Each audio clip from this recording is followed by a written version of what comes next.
Good afternoon. The Public Safety Committee will now come to order. Madam Clerk, will you please call the roll? Alderman Oldenburg, Present. Alderwoman Clark Hubbard,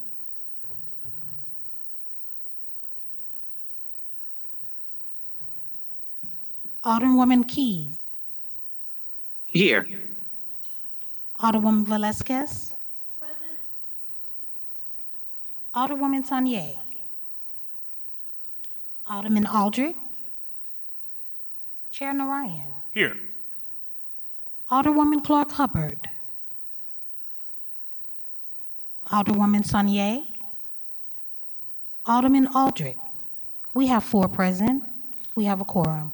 Thank you, Madam Clerk. A quorum being present, I will now entertain a motion for approval of the minutes of Thursday, February 29th, 2024.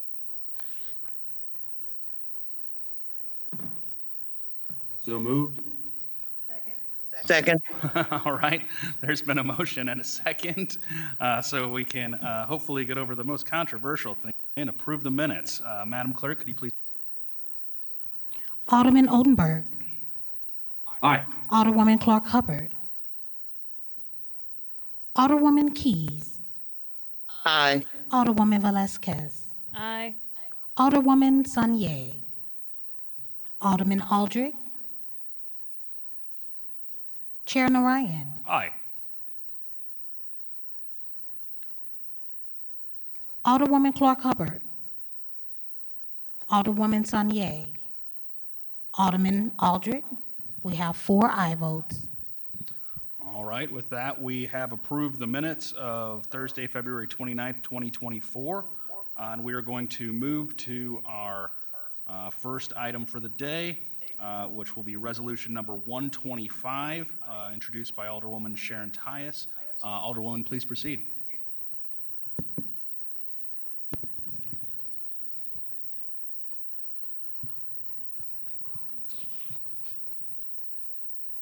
No, Alderwoman, you don't. You just need to you're going to want to make sure that green light on that. There you go. Testing. Good afternoon, Mr. Chairman and members of the committee. I'm back before you again regarding Resolution 125, which is a resolution I have been working on for 2.5 years, and is to find a way to hire retired police officers for part-time traffic officers.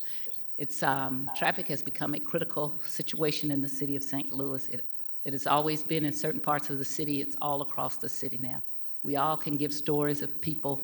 We know the famous stories downtown, but in almost every neighborhood, there are all kind of people who are running red lights, pretend like stop signs don't even exist, hitting people's cars, hitting people themselves, killing people. For years on Natural Bridge, for many, many years, for about the last 9 or 10 years, there was almost once a month or so, or every other month, there was somebody that was killed at the corner intersection of Fair and Natural Bridge. So much so that 2 former aldermen put a lot of landmass of concrete down the middle of Natural Bridge to stop that. It stopped it, but it created another problem that I'm having to deal with now, because the public safety vehicles can't get by because there's only 1 lane, and that's not a good thing to do that on a Natural Bridge is one of our primary streets, and so when you close it off like that, it makes it impossible. Several years ago, I started to try to figure out why we were not taking advantage of a resource we have, and that resource was part-time, that we had police officers that were retiring, and then we couldn't hire them back anymore. And that didn't make any sense to me, because that's someone that's already trained, already knows how the process works. Police officers have to be commissioned, so they were commissioned already, and unless they had been retired for over a certain amount of years, and this was to me, a no-brainer. I wrote to then Director of Personnel, Richard Franks, and asked him about what we could do, why couldn't we hire retired police officers. He sent me back, at that time, state law that did allow us to go, if the police chief would go to the then police board and request to get additional officers, even, and say that it was an emergency and either the Board of Aldermen or the mayor could declare a state of emergency, such as one about traffic, then the state law allowed for the police officers to be made reserve police officers, and it would be able to be used, and I don't know if I gave you that one, I have it here with me. It's a section 84-175 of the, I don't think I gave it to you. I didn't make copies. Give it to the chair, then you can make some copies. But it allowed for the police chief to call in a reserve force, and they got paid, and it allowed for them to be called reserve officers. It also allowed in an emergency for other ways to call in for the police to create another police force, even though they were retired. But the reason that was legal was because, I was told, was because the police at that time were still under the state, and so they were not city employees. But right at the time that he sent it to me, the city took back over the police, and the police became civil service, so that was no longer, we were no longer able to look at doing that. When Dan Isom became the public safety director and Heather Taylor was his assistant, I sent them email asking about, what do you think about finding a way to change the law so that we can hire retired police officers? We were still looking at which way to do it. I called Mark Lawson, who is the attorney over at the Retired Police Officers. I talked to him. I've been talking to everybody. I've talked to the Black Police Officers Association, St. Louis Police Officers Association, the chief, the current public safety director. The ideal is that if we can find a way that we don't affect their retirement, that we could hire traffic safety part-time and put 2, if we put 4 in each ward, you'd have 2 in the mornings or a part-time one in the afternoon or whatever. They would be part-time, they would not be full-time because that would be a problem. But if they stayed part-time, we could find a way to hire them. I did call both state senators who said that they were in favor of that and think that the governor would be in favor of that. So I've talked to basically everybody I could around the city. I talked to Kevin Bailey years ago about the mayor's office and what they would think about it, because I was trying to find out if there was some downside to it. The only downside I found was that people could not figure out how we could do this and not run into some problems, maybe with the IRS or with the pension plan.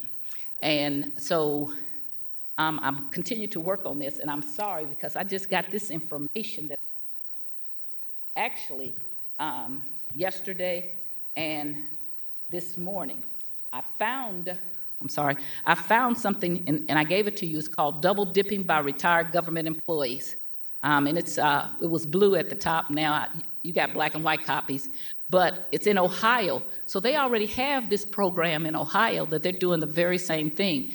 If they're doing it, then it cannot be everything that's illegal under the IRS rules, because if it was, they would have been caught by now, because they've been doing this since 2020, 21. And I also went, I got from Mr. Scott Harper, who is the attorney for the St. Louis City retirement. I talked to him at length a few days ago, and even though he doesn't represent the police officers, he sent me a memo about how we could do this, and that's in your package also. But I haven't been able to digest all of that because I just ran up on these things in the last couple of days.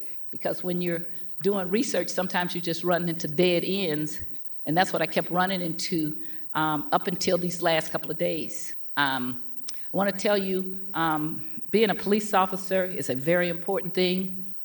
I know some people think we have too much policing, but there's been this discussion about red light cameras.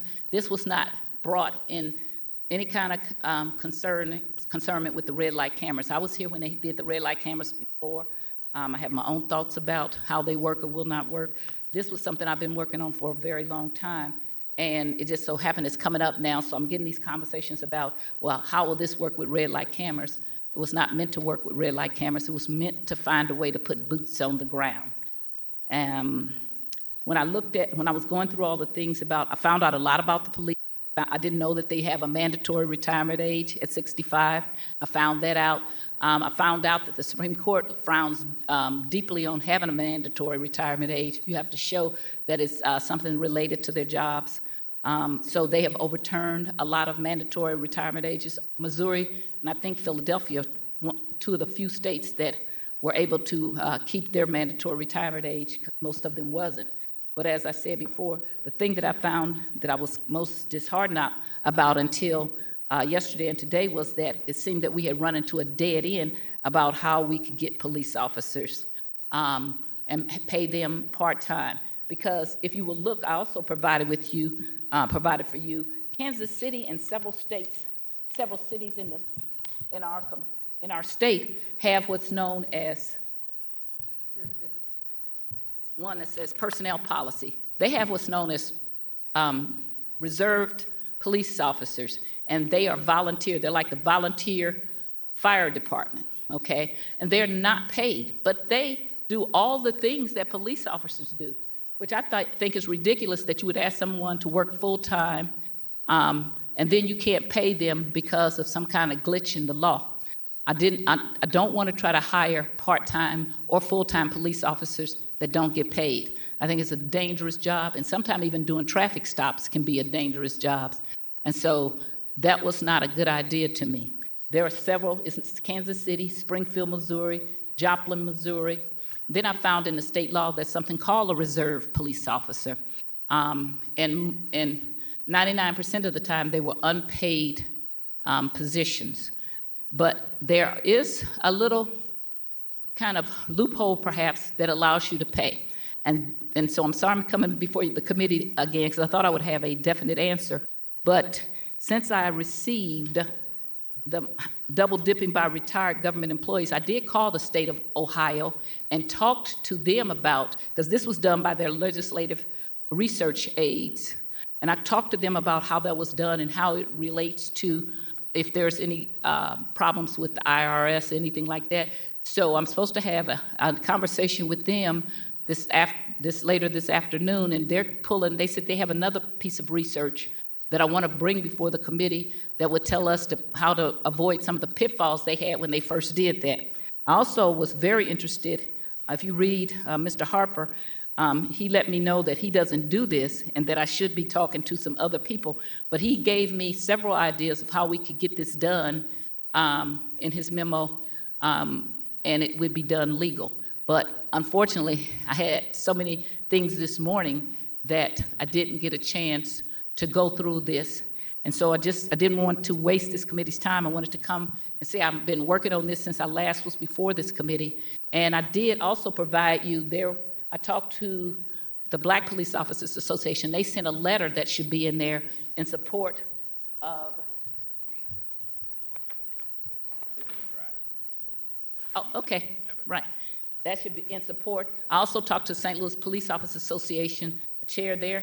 He also was supportive and said he would talk. He wanted to meet with his membership, and then he would be getting back with me. I talked to the police chief. They were taking a look, and the public safety director is going to be watching what we're doing and then getting back with me. But in light of the new information, I feel like I'm Perry Mason, or at least what was his investigator that I just got today. I still don't want to close on this. I want to understand how this works and then present. If we can do this, I want us to vote this out and to make a suggestion about what should be done later. But at this point, I'm not fully vested in what can be done because I haven't had enough time to read those bits of last information. But I did want to share with the committee and answer any questions if you had any at this time.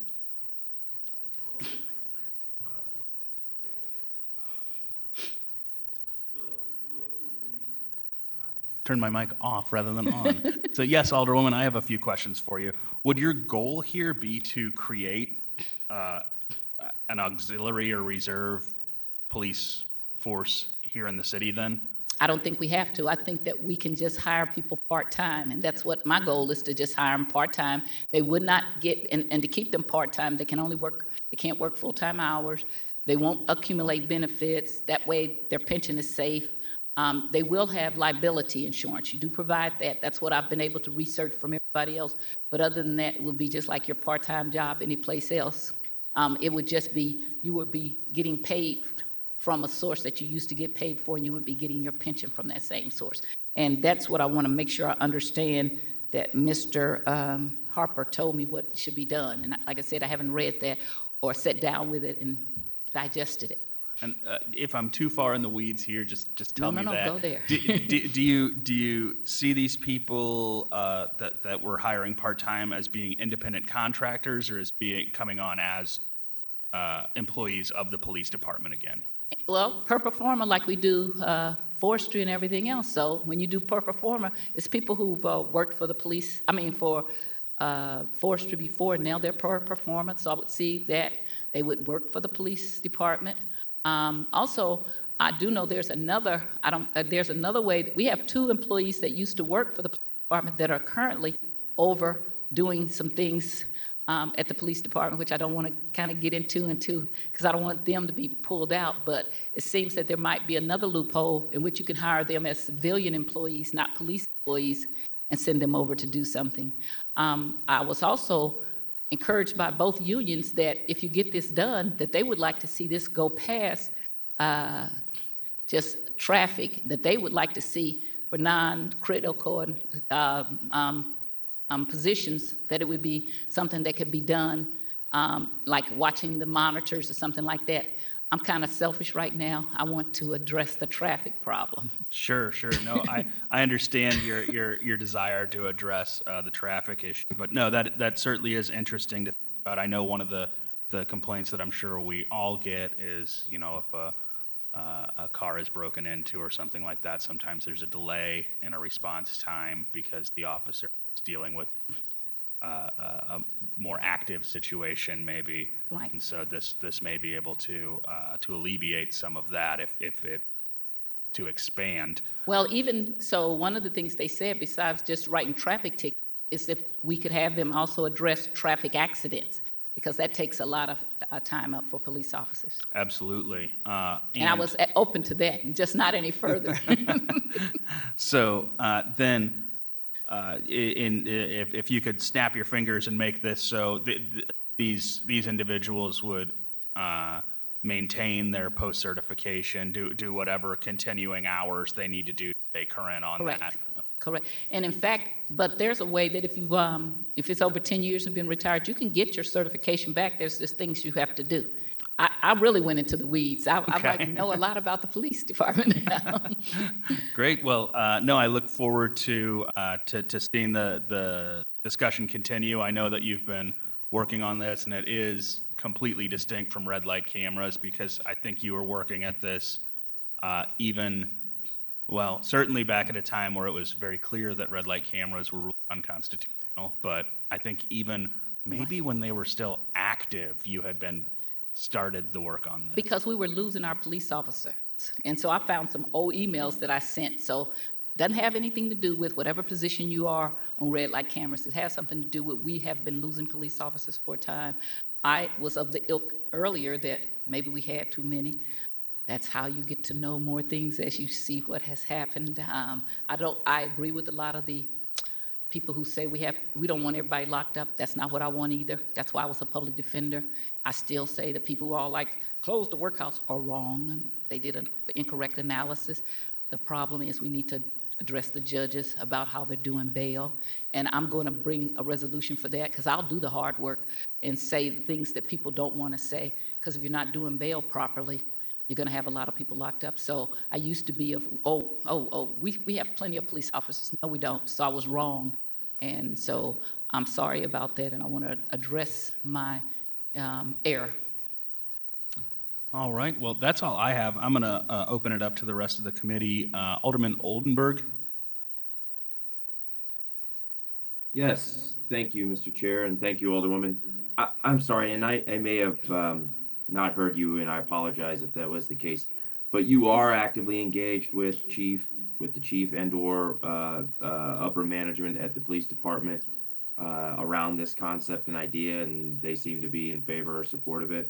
I talked to the chief, his assistant, Director Coyle. I talked to the St. Louis Police Officers Association, and I talked to the Black Police Officers Association. I don't know who upper management is in police, because I call that the director. I think you covered it in terms of the parties you needed to engage. So no, those were the folks I was hoping you would engage, and they are in support. They were like, as long as we don't lose our pension, hey, because they're a valuable resource. They're already trained. That's ridiculous that we wouldn't use them. Agreed. I think this is really something, and I applaud your work on all this. Thank you, Alderwoman. No further questions for me. Thank you. All right, Alderwoman Clark Hubbard, are you on the line?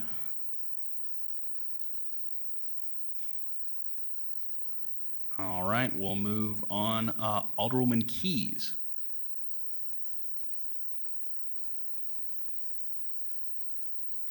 Okay, finally, I'm here. Thank you, Mr. Chair. But I want to thank Alderwoman Tyus for bringing this forward. I love the concept of it, and I hope it's something that we can make work. All right, thank you for that. Alderwoman Velasquez.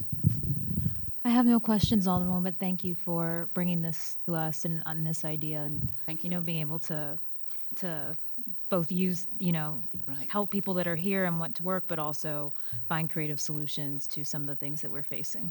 And also, I was wrong, because I was one of the people said we have enough police officers, and I was wrong. And when you're wrong, you need to really try to correct that. That's what I believe in. As elected officials, when you're wrong, you're going to be wrong sometime.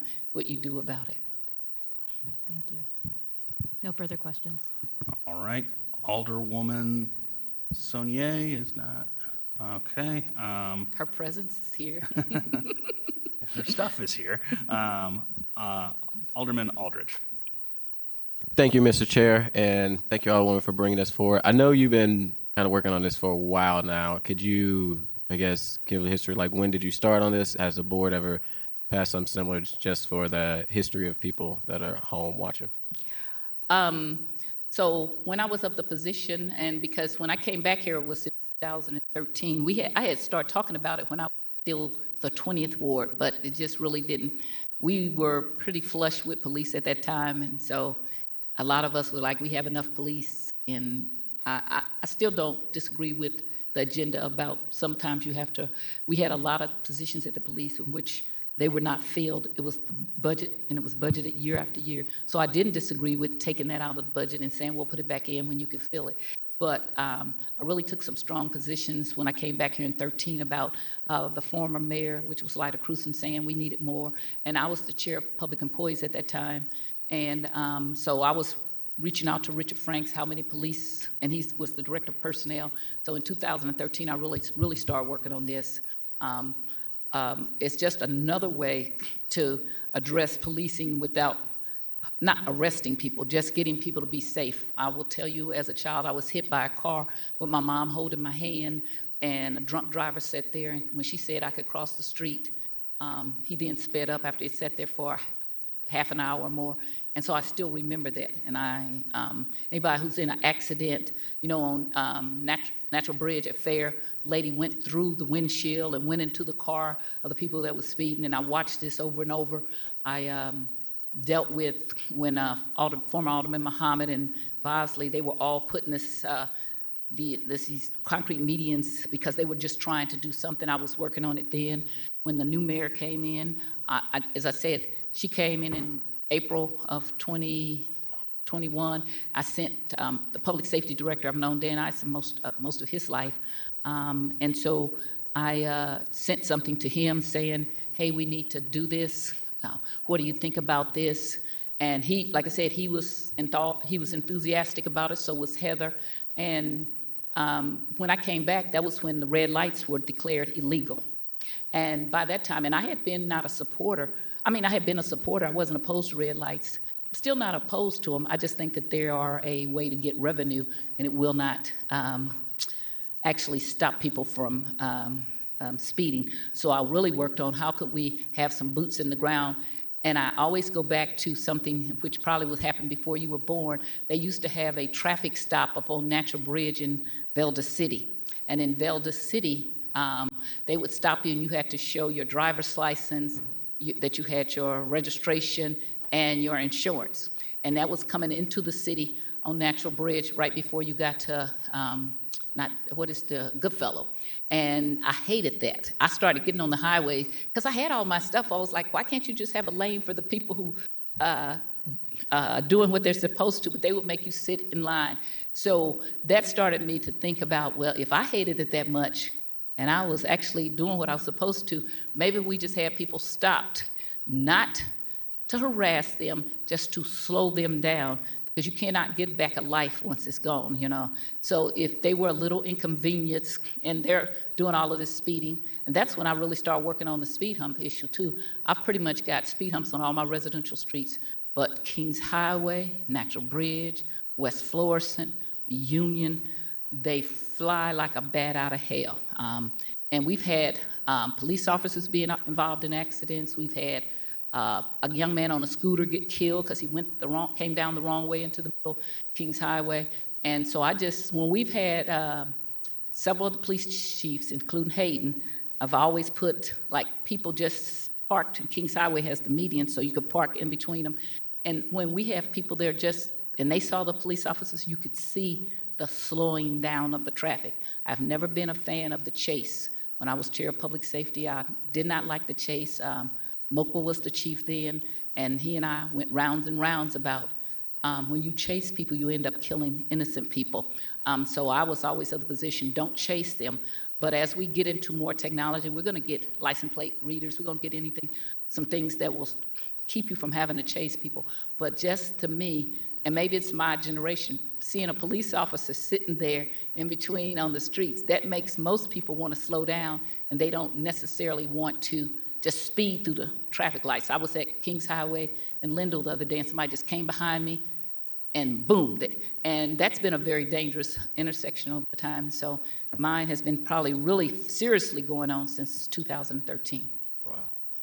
Again, like I said, I appreciate, as a new alderman, you're giving kind of the history, because I know you've been working on this for a while, and that's good for especially people back home to know. A lot of times we do these pieces of legislation, but how long you've been working on this for over years and been getting community input and all into that process. So I appreciate it, and thank you for your work on this. And I will tell you, I have 10 neighborhoods, and I presented them to 9 neighborhoods, and 9, I still have one more, and all of them are enthusiastic, but I have a conservative neighborhood anyway. I've always been much more liberal than the neighborhood I represent. They let me be liberal because I take care of them, but they want to see more police. They've always wanted to see more police, and they would get on me when I would say, well, maybe we got enough police, maybe we shouldn't be locking everybody up, but gave me a little leeway.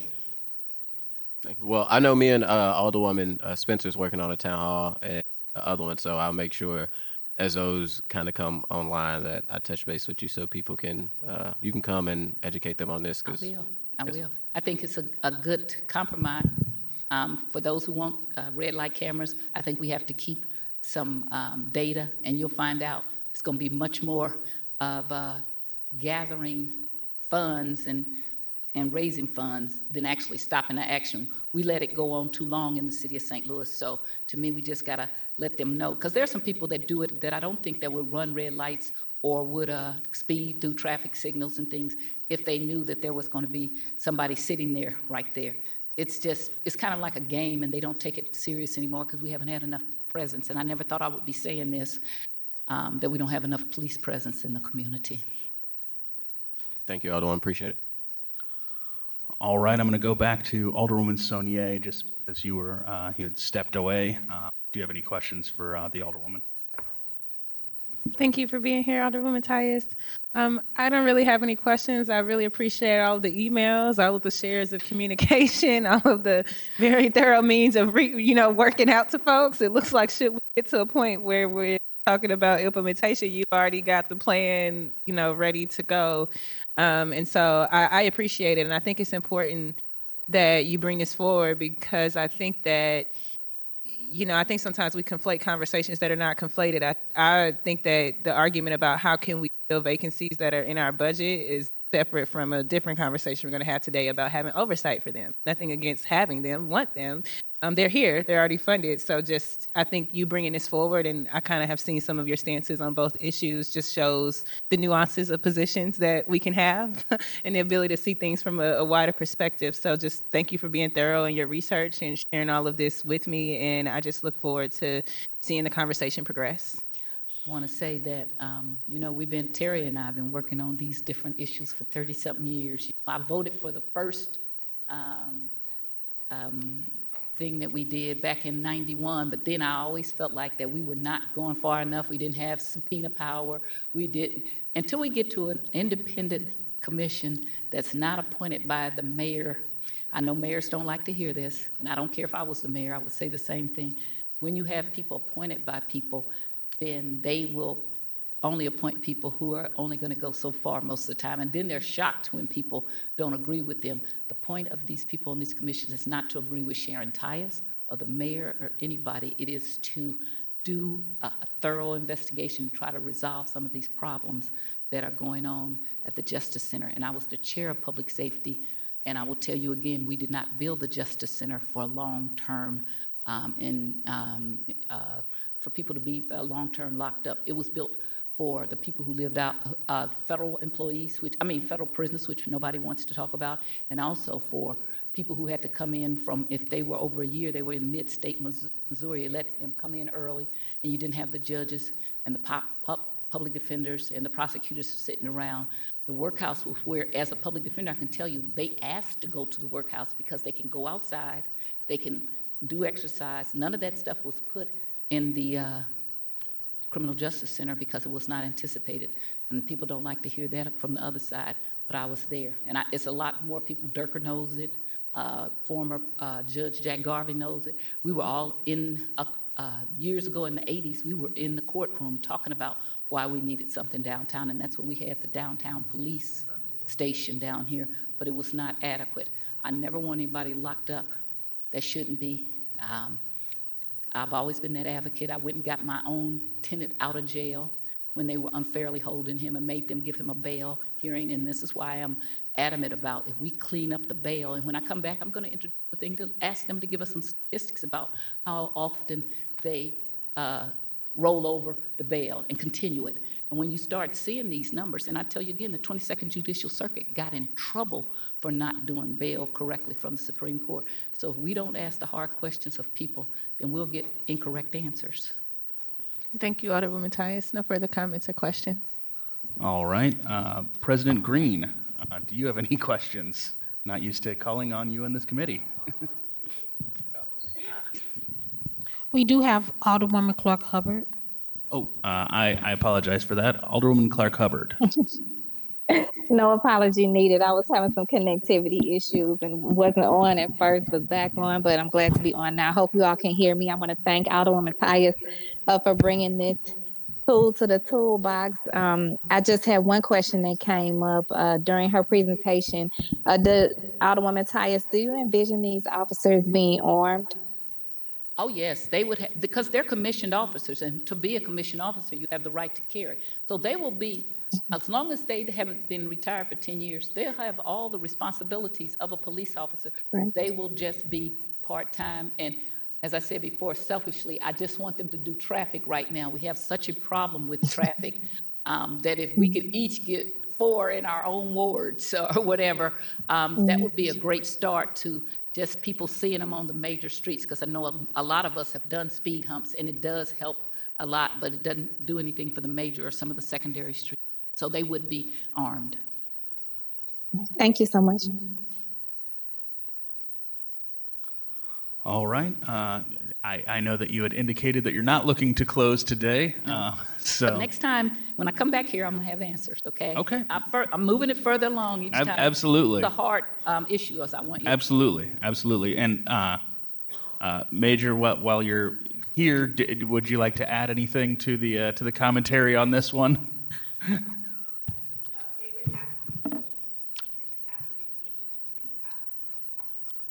here and say that. That's my friend right there. To address the concerns that she has, they have to be commissioned, they have to be post-certified, and all police officers have to be armed.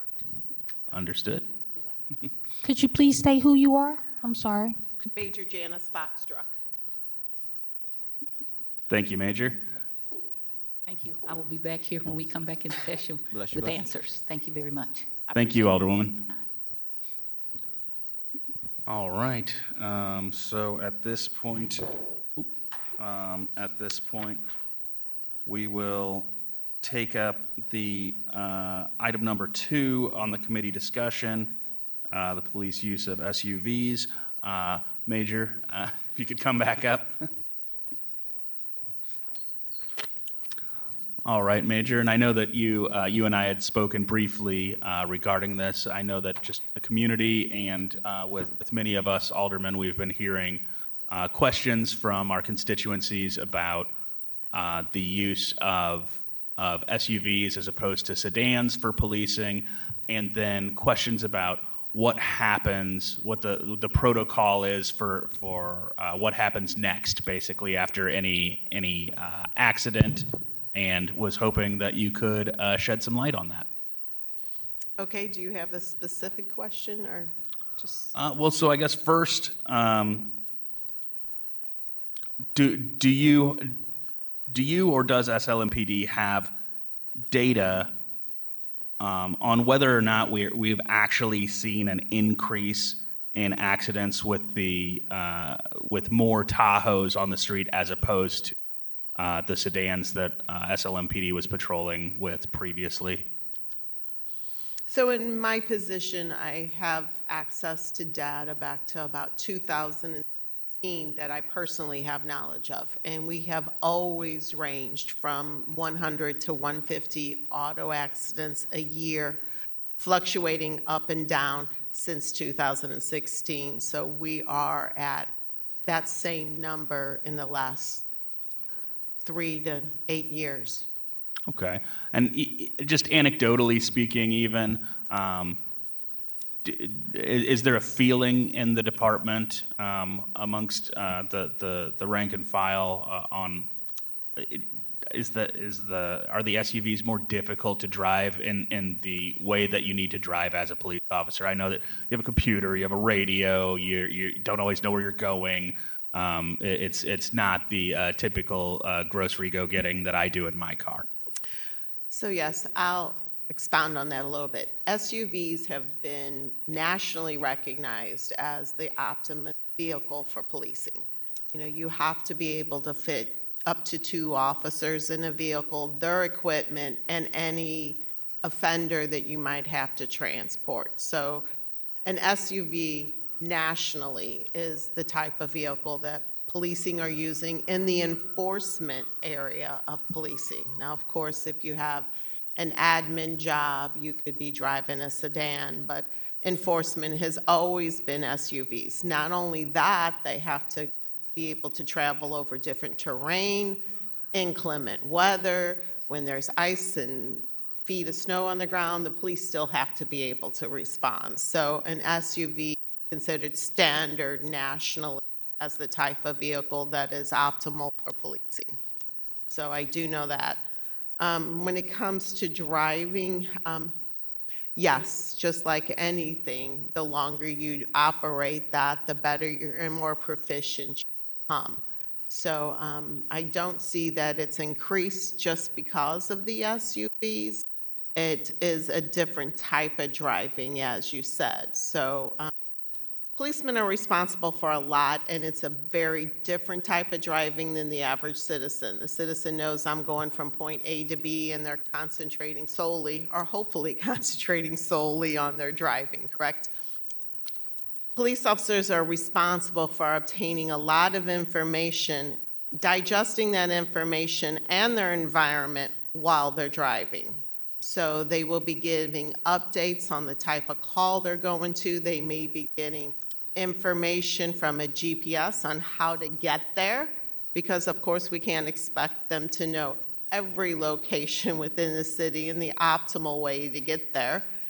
And they also could be receiving information such as a suspect just fled from this bank robbery, driving this blue sedan or a black SUV. Now they're having to observe their environment or the vehicles that are around them, or a suspect that may be running in the area that they have to look for while they're looking for the street sign and while they're driving. So it is a giant responsibility to digest all the information that's coming at you at the same time as your environment and your driving skills. So the longer you do it, like anything, the better you become, more proficient you become. Sure. No, understood there. And I think one of the bigger questions that I've been receiving is, so there's a car crash involving a police officer. What happens next? What's the next steps that the department looks at? What's kind of the protocol there?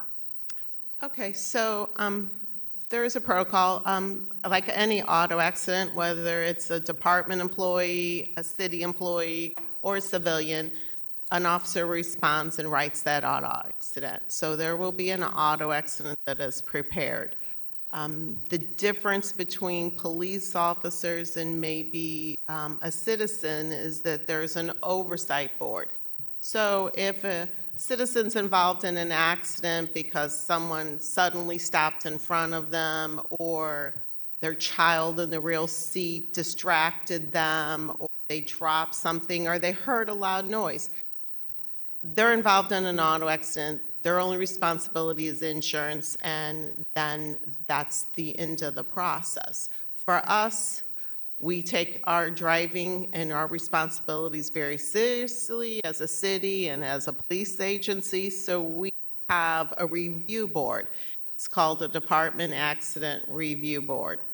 That review board looks at every single auto accident report of every single police-involved auto accident and decides at that time whether or not that auto accident is an at-fault auto accident for the police officer.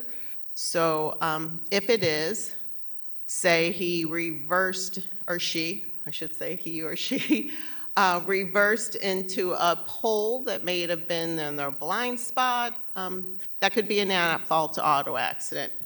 Any at-fault auto accident is then, they receive a disciplinary action for that at-fault auto accident. It could be ranging from a written reprimand to suspension or loss of wages.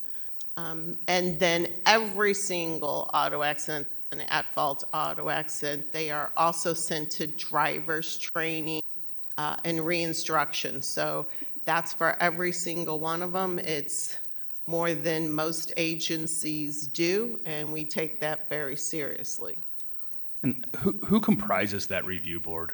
So the review board has myself, other police officers from every rank, and we also have 3 city officials who sit on that review board and bring a lot of information. So not only do we look at each single auto accident, we look at all the accidents for that month, that year, both ways, holistically, and decide whether or not there's something we can do to reduce auto accidents. So with the city officials, we look at time of day, lighting.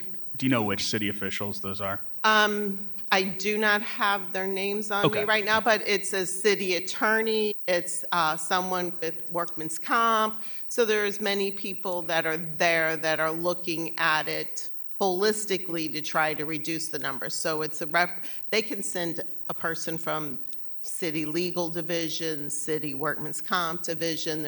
They have the right to ask any questions they want to get clarification, but they bring analytical data too, so that we can look at it and decide, was it lighting that impacted it? Something the city could do to improve it? Is it something we can do? Is it a training issue? Is it a time of day or a day of the week? So we look at it a lot and we analyze it a lot. And then that review board has an up or down vote on whether or not the accident is an at-fault accident or not an at-fault accident? Absolutely. Okay. And they also review other safety issues, like whether or not the officer was wearing a seatbelt, and that is an additional safety concern and an additional, that's an automatic day suspension and loss of pay for lack of compliance. And without getting into any specifics, are you finding the same officers in front of this board repeatedly, or is it typically something that hopefully if it comes up in your career, it would be a one-time event? So like all things, it's how many auto accidents you've had in a 3-year period. Just like any event, you I don't gotcha. hold it against them for Sure. eternity. Sure.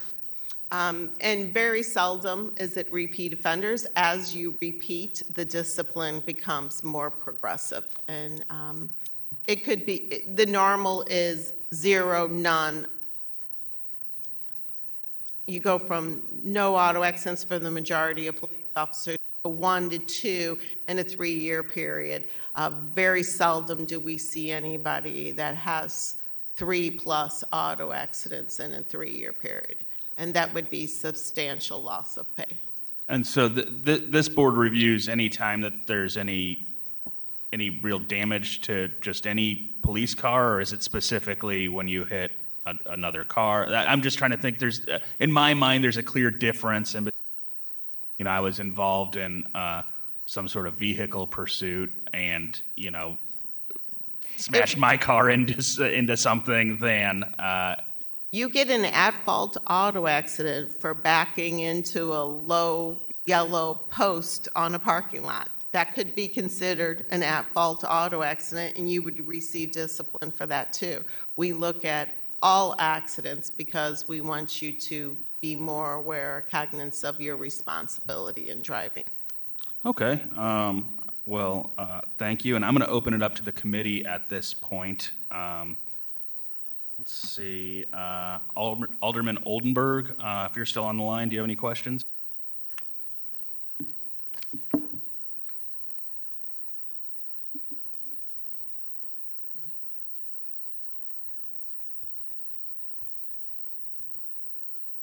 Alderman Oldenburg? We'll move to Alderwoman Clark Hubbard. Thank you. No questions at this time. Thank you so much for your service. Thank you. All right, Alderwoman Keys. Thank you. No, I do not have any questions at this time. Thank you. Alderwoman Velasquez. I don't have any questions at this time. Thank you. All right. Thank you. Alderwoman Saunier. Thank you for being here. Oh, you're welcome. Is there a policy in place about the requirement of toxicology tests when SLMPD officers get into accidents, or can you just talk about how that works?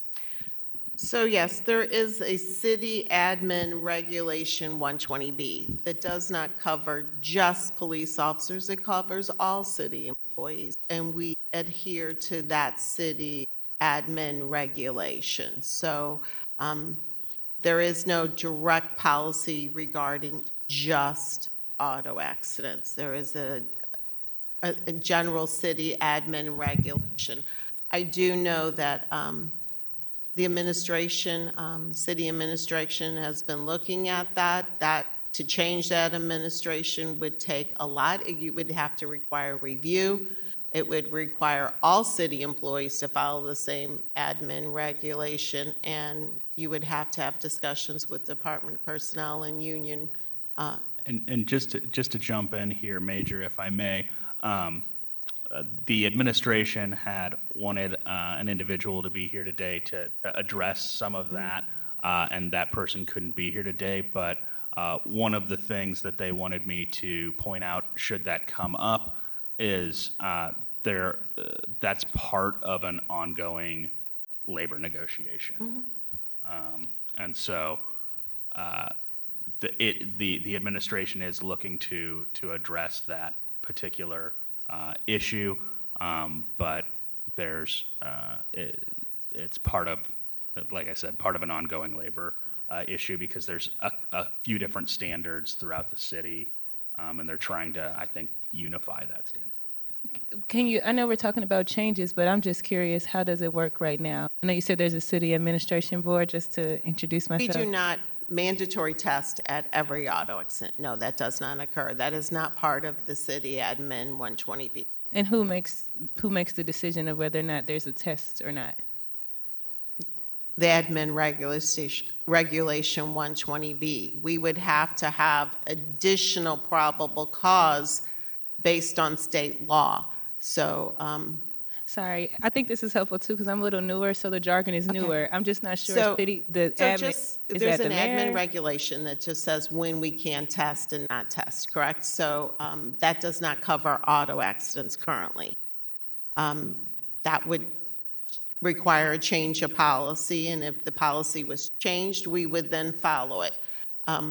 The only other way you can test at an auto accident would be falling under state law that would apply not only to police officers, but you and everybody in this room. It would have to have indicators showing that you have the right to mandate testing, which would require all those indicators of drunk or intoxicated driving. I'm sorry, I might not be answering my question right. Maybe Alderman Ryan, I'm not sure if I'm miswording this. Who's responsible? The accident, I know you're saying the city admin, but whose responsibility ultimately, who would say whether or not there will be a toxicology test or not? Would that be the police chief? Would that be the mayor? Is the city admin referring to some kind of board? That's what I'm asking. Who's responsible for making that call right now? I think I'm unclear. So right now, there is no rule or admin regulation that says every time you test, okay? So we do not test. No, I'm just asking who. So I know there's not a policy, but if there is a decision made to have a test done, who would be the one to make that call? I think I can maybe address this going if I put on my lawyer hat and my criminal defense hat. I think the officer who responded to the incident is tasked with seeing if there's probable cause that anyone is under the influence if they've been operating a motor vehicle. Including themselves? But not, of course, they're not going to. Have an No, audit, no. then a supervisor has to be notified, okay? So a supervisor responds to that. Okay. If there was someone there that they felt a police officer for some reason was under the influence, just like any time that supervisor reports that, it's immediately addressed. The Internal Affairs Division would be called out. They would do a mandated drug testing, and there's a lot that would go with that, but that would also fall under state law, and you have to have certain requirements. I cannot just stop you because No, I you're understand. involved in an auto accident and tell you, come on, now you have to go blow. Right. You So- have to have indicators. And So that right would- now, as the process is, the supervising officer at that time, if an incident happens that involves an officer getting into an accident, it would be the supervisor of that officer who would decide the call whether or not. Absolutely, and everything is normally on body camera, and it could be reviewed if somebody. If we catch it, Get it we later. be missing footage sometimes, but if we catch it, I guess, do you know this, how often like, this may be more of a data question, but I have the answer. It might be something that come up in Alderman Orion's, you're doing your meetings as chair of public safety, but do you know the frequency of how often once an accident happens with an officer, how often the toxicology is called? Or how often that decision is made by the supervising officer? I certainly don't have that data. I don't know if I could tell you, there's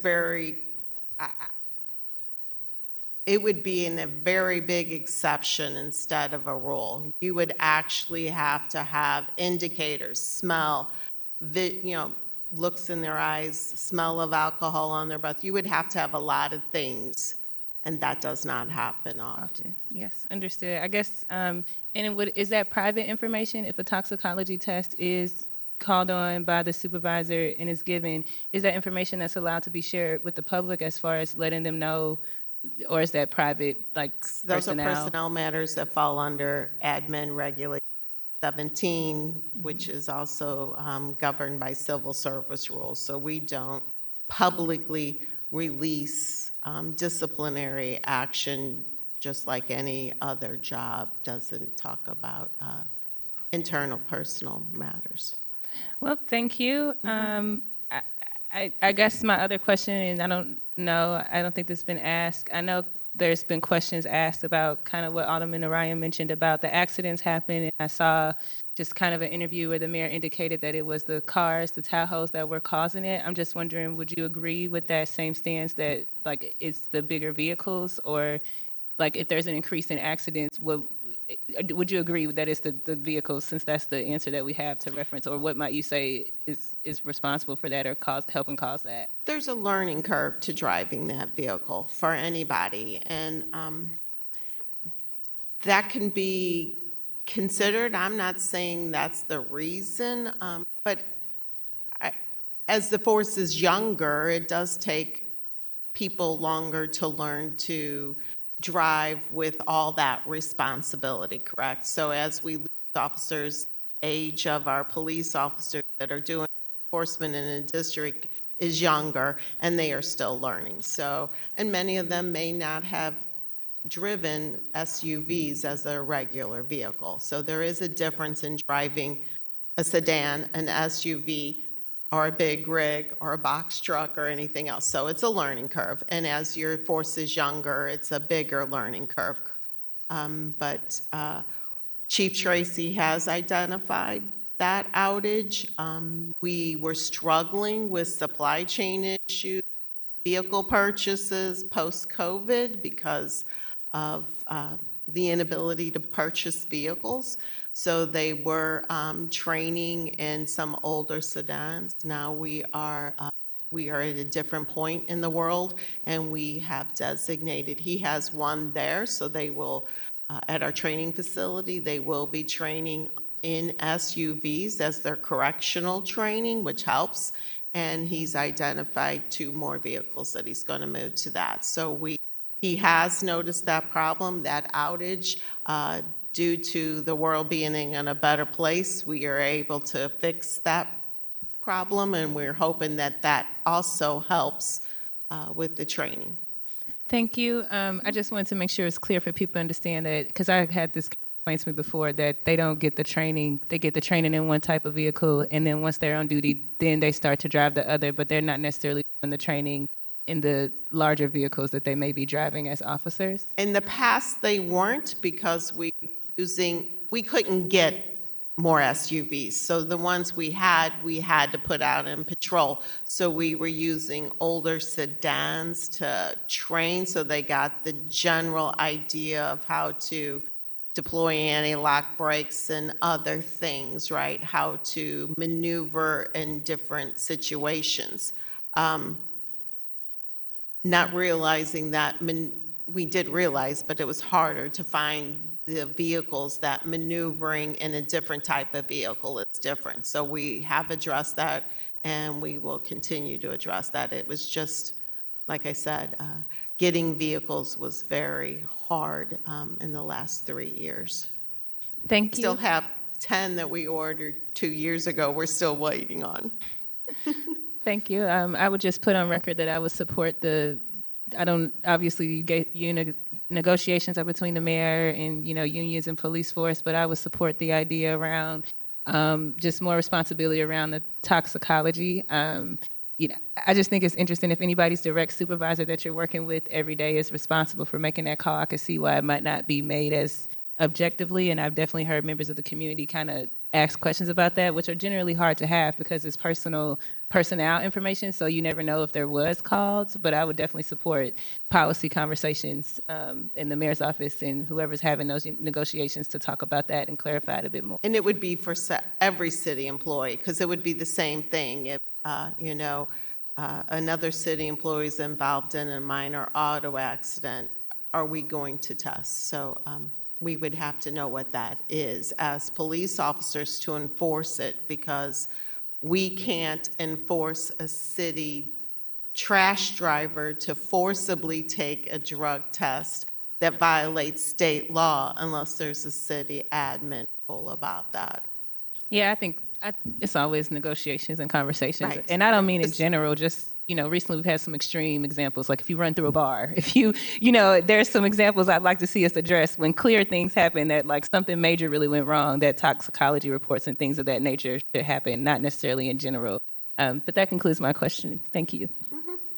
Thank you, Alderwoman. Do we have Oldenburg back or no?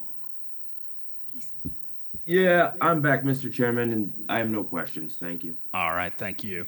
Then Alderman Aldridge. Thank you, Mr. Chair. Thank you for being here, Major. Major box truck. Thank you, Major Bachtruck, and for all the work that you do. I guess one quick comment. I know one thing we learned in budget and public employees is there are some jobs that don't require people to take like drug tests, knowing that marijuana is like now legal. But in the case of like public safety and like say some of these jobs that drive these big mechanical trucks, they do have to. So I'm wondering if maybe that from the comments from Alderwoman Sonia, if maybe those same standards that we follow with certain employees where job, like if it's forestry, you wouldn't probably need to take a toxicology because you wouldn't be driving, but They drive large forestry vehicles. well, yeah, let me not say forestry. Let's say, I don't know, NRS. But what I'm saying right now, the city, there are some jobs where there's not a drug test requirement, but for public safety it is, because I think that's a federal thing. To stay on the toxicology report, I hope I'm saying that right. So even though you guys don't do it, if an incident happened, is there any type of like checking in with the officer? Do you make them like walk a straight line? Is there any like following the pupils just to make sure that after an accident that like they are okay or that they wasn't under any influence at all? And again, those all fall under state law. So what you're describing was a field sobriety test, and every citizen in the United States has to display certain indicators before you require a field sobriety test. So no, it is not automatically done either. That's just, we follow all laws, rules, and city regulations right now. Gotcha.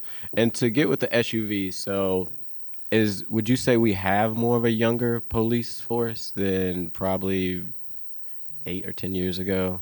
I've been on 35 years. When I came on, there was nobody within 20 years of my age range. So historically and nationally, yes, all police agents have become younger agencies. And you would say, I know over the last few weeks we have seen some often crashes of SUVs, if it was Bar PM or if it was a recent church in the kind of West End area, mainly more of these SUVs compared to like the smaller cars. And there was a comment made that the city has never really kind of driven these SUVs. How long have we had SUV trucks on the force? 10 years, 10 plus years. Okay. And I guess you're saying the reason of like these more recent crashes is because of lack of experience with the people that are driving them? I'm not saying that, because our auto accident numbers are the same as they have historically been since 2016. So we have fluctuated between the number of 100 to 150 every year, going up and down. Somewhere it could be 101 one year, 135, 115, 149. It's just fluctuated back and forth since 2016. So I don't see it being more. I just think more technology has brought forth more pictures of auto accidents. A little bit more oversight there, potentially, maybe. However you want to phrase that. Yeah. So what, and this is something I could have asked the chief. I do appreciate he's been coming in front of this body, and also he's came in front of other bodies to talk about public safety.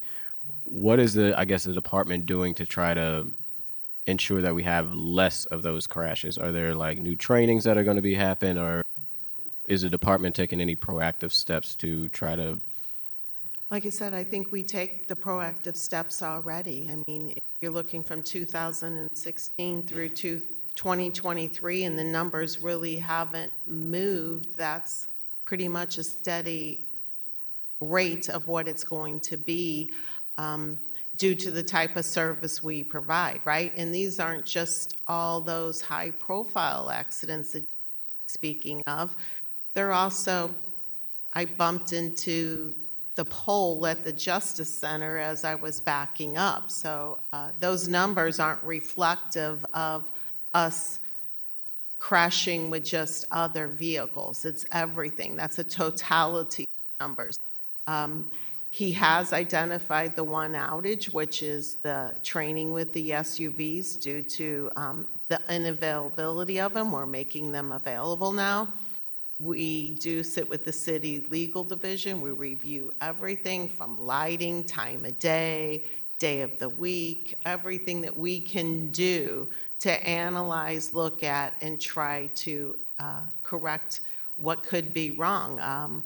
Like Alderwoman Tyus said, you know, Natural Bridge was a place that was a lot of auto accidents. We try to find those and try to find solutions. Sometimes those work, and sometimes you find that the solution creates another problem. It's always a learning curve. Thank you. That's all I have. President Green, do you have any questions? I do. Thank you for being here today. Thank you for inviting me. Is your microphone on, President? Is that better? Yes, I think so. Okay. First off, something that my office has gotten quite a few emails about is seeing officers run red lights. Can you talk to me a little bit about your policy around running red lights? I have seen officers at some point in time come to a stop at lights, kind of look both ways, and then if nobody's there, just go through it without lights or sirens or anything, like they're speeding to get anywhere. Can you talk about the training around when it is appropriate to run a red light and what that looks like? So I can't quote exact policy, but I have knowledge of policy. So our policy says when you're involved, whether it be a pursuit, a tactical pursuit, or going what we call code 1 to a call for service, that the officer has to ensure that the intersection is clear before proceeding through.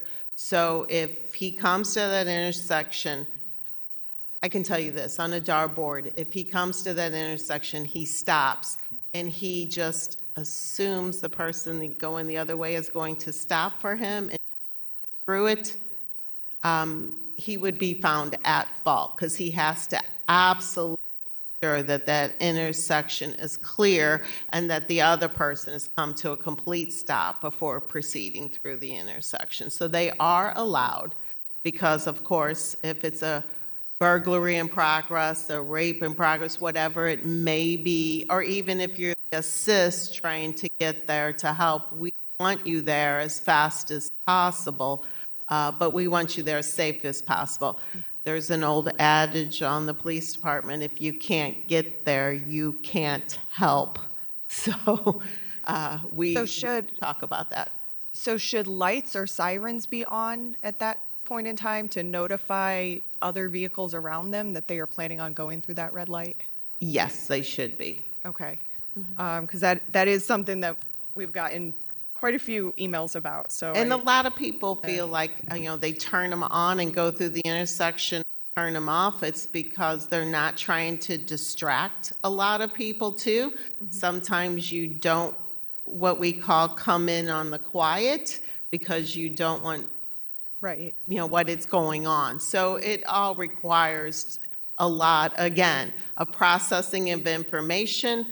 We do try to retrain our officers because there could be this information's all coming in them, working all of that, driving. Sometimes I'm grateful when you tell me they stop, they look before they enter, and sometimes not turning on the lights or that is a retraining issue because they're concentrating on so much information that they're responsible for digesting. If they overlook that, we have to talk about that again.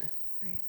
Okay. The other question I have, because I think some of our national driving trends of accidents, whether they are of police vehicles or regular vehicles, have gone up since about 2011, 2012. And I think a big reason for that is because cell phones have become, especially smartphones, have become more prevalent. Can you talk to me about the policies you have around cell phone or smartphone usage while operating a police vehicle? It would have to be hands-free usage. And a lot of times I myself even have used it for a GPS. If you're trying to keep your screen in your police car up with the current information that it's receiving about the data that's coming in about the call you're responding to, sometimes it's easier to have your cell phone going with, say, an app like Waze that's telling you turn right at the next street. It's just so hard to understand every street in the entire city and get there while you're doing all that. So, but phone call conversations have to be hands-free. They can also, certain specialized units could be receiving data from the Real-Time Crime Center through a cell phone usage, but it would require, but that's for employees that have department cell phones. But personal cell phones, the only time police officers normally would use it while driving is trying to use another app so that they can keep the data on their screen that's describing possibly where they're going or the updated information. Okay. And are police vehicles outfitted with hands-free devices, or do they have Bluetooth so that a phone can go to the speakers and not have to be something that you fiddle with to try to turn on? Most of the time, I believe they're turning it on with the directions before they proceed, and then they'll just have it talking to them driving. Okay. But there's no, like They're in not my car, I downloaded have one of to those an info dashboard. system that has, no, the police packages don't always come with all the bells and that have screens that actually bring up maps and stuff like that. Our police vehicles are not equipped with that. It's called a police package, and it's a very basic package.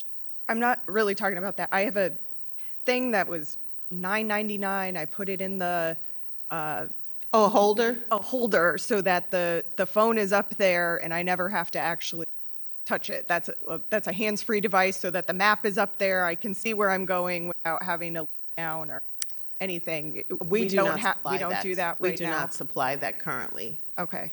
That might be something that we want to look into as well.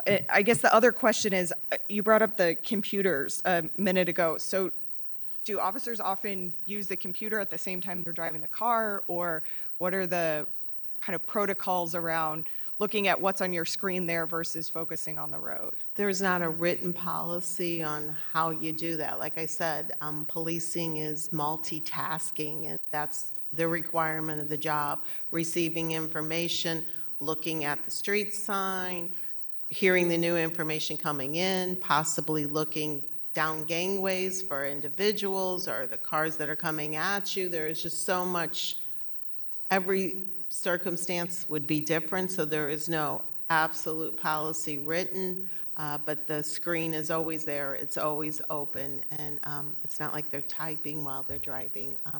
And the dispatcher is also talking over the department radio that's giving you additional information. Okay. And when they're going through the driver training, is there simulation there of the dispatcher talking to them, or simulation of what that environment will look like of needing to multitask while operating that vehicle? I think it would be best if you brought somebody from the training facility Okay. to talk about that. I Okay. don't really want to say what they're doing and be incorrect, but Okay.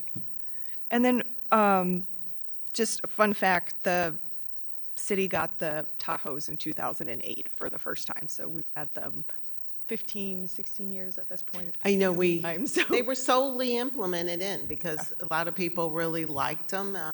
I had an Impala for many years until recently. you could not get around in snow in an Impala. In fact, they're not even making Impalas in police packages. Yeah. So, Yeah. um, So we've had them for a while. mhm. So I would hope that we would have figured out in 15 years how to operate them safely. But the last question I have, a couple of years ago when I was alderperson, one of the things that happened was that not exactly sure what the officer was doing, but he hit a parked car and ended up totaling the car in the ward, and he actually drove off. And it was a Ring camera that kind of caught what happened. What are the protocols around if an officer does get in an accident that they notify the property that they hit or the car that they hit or whatever, and not just On duty, on duty? Yeah. they need to notify, the protocol is they notify their supervisor immediately, and that the supervisor assigns an officer to take that report and investigate that auto accident. That's Okay. the policy. So should they stay at the scene or leave the scene? They should stay. Stay at the scene. Okay, that is good clarity on what should be happening. Those are all the questions I have for now. Thanks. Mhm. All right, before I let the major go, does anyone have any follow-ups? Alderman Schweitzer, I see you're in the room. No? Okay. All right, well, thank you so much, Thank you Major. for having me. All right, at this time, we're going to take up the Prop S Subcommittee. Alderman Aldridge, if you could take over chair for 1 second. This should be quick.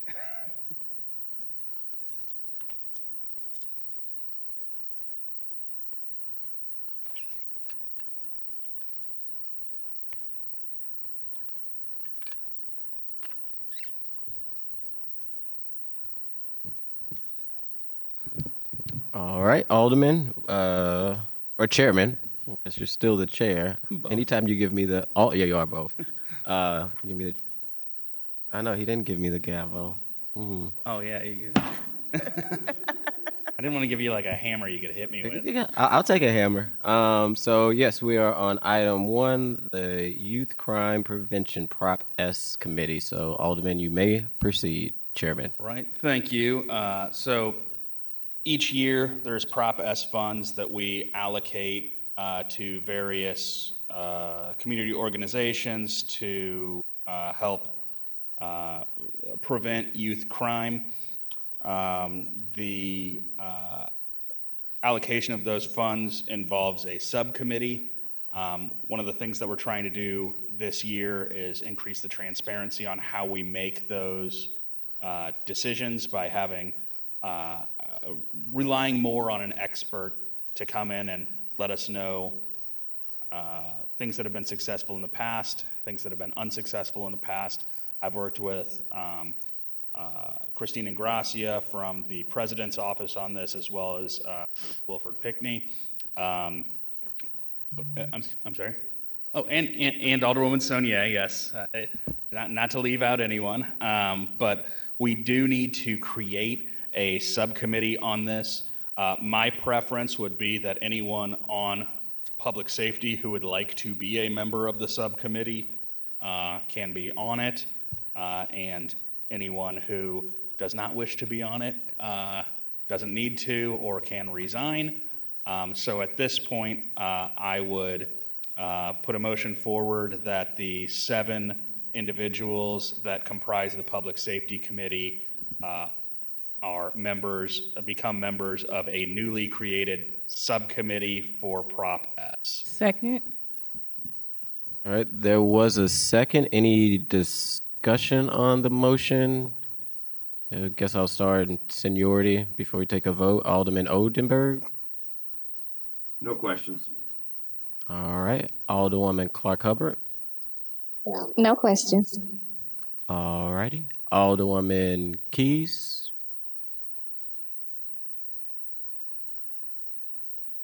All right, Alderwoman Velasquez.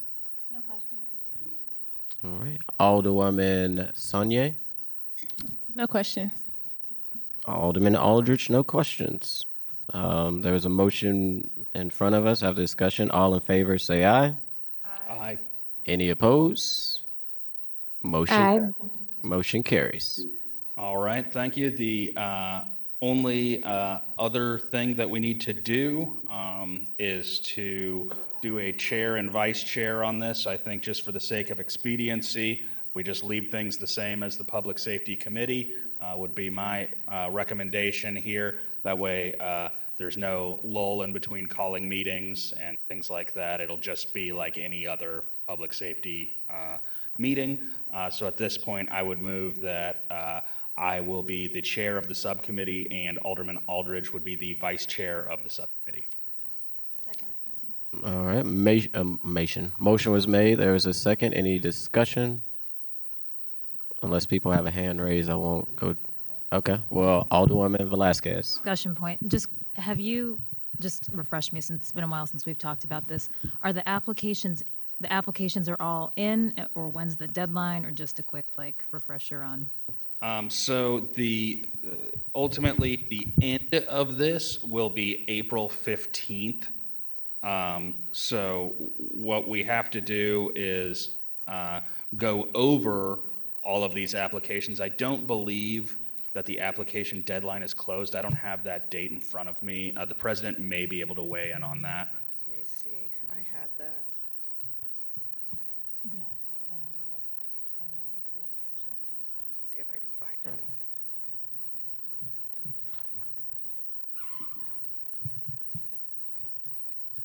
I had an email about it.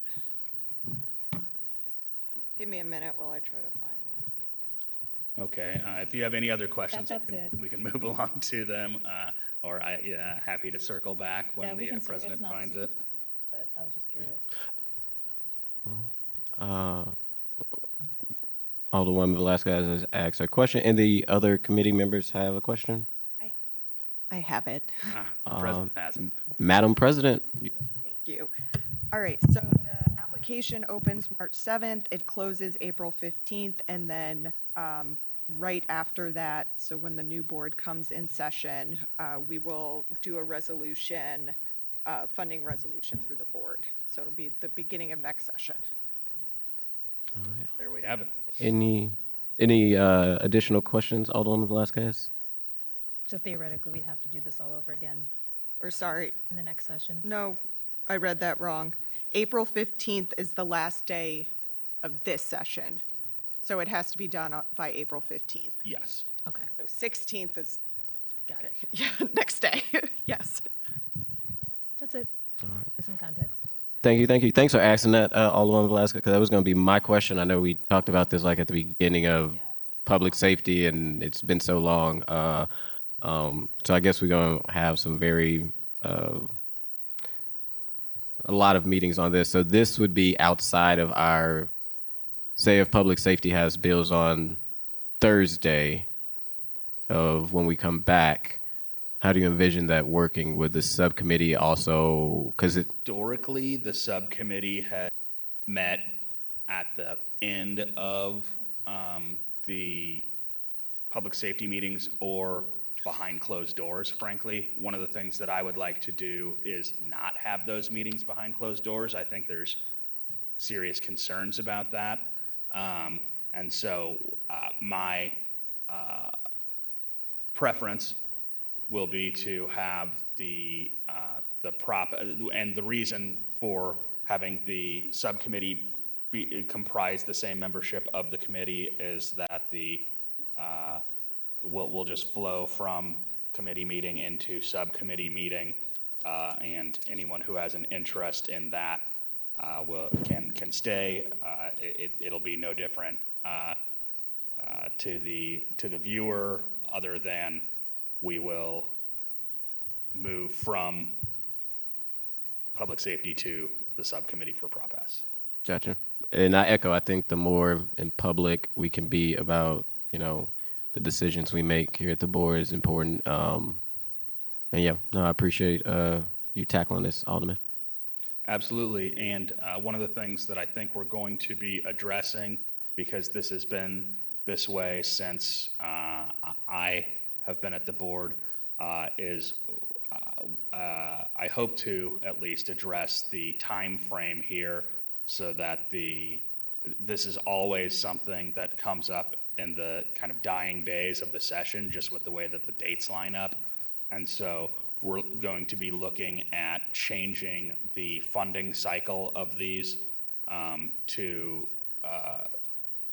go with the calendar year rather than the fiscal year in order to address that concern and to give the applicants more time to fill out their applications and the people on the committee more time to review those applications and address them. One of the things that we've done this year is to we agreed earlier to hire an expert to review these applications. That individual will be coming to us with their recommendations on funding.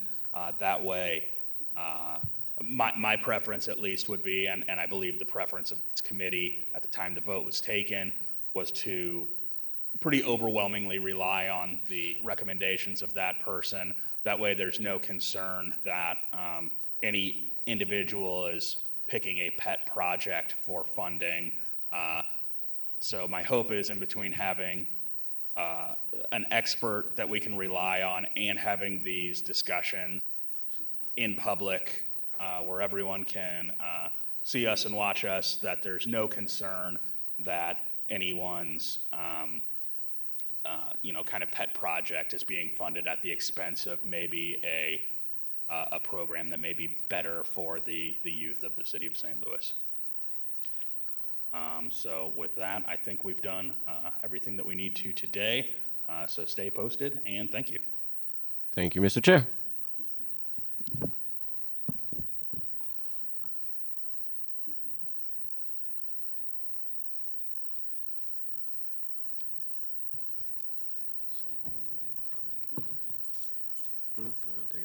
Okay. All right, the last thing on the agenda is Board Bill 185. Alderman Aldridge, please proceed.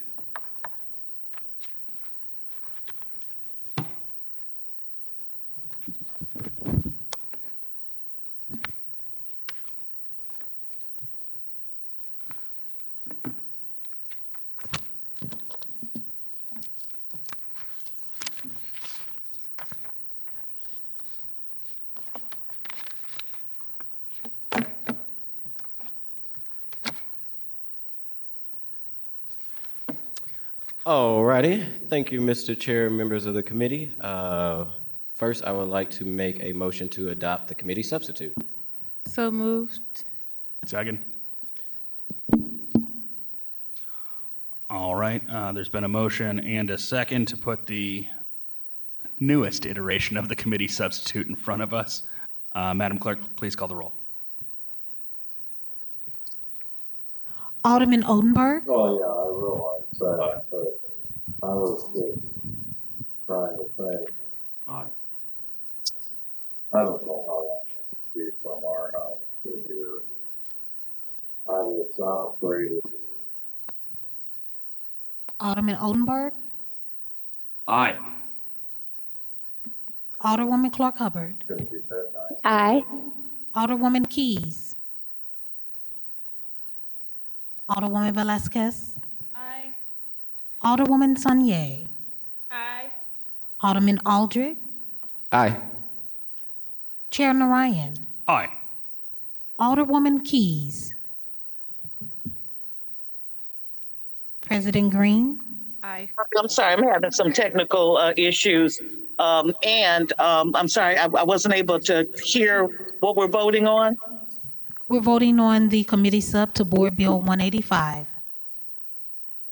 The sub, yes.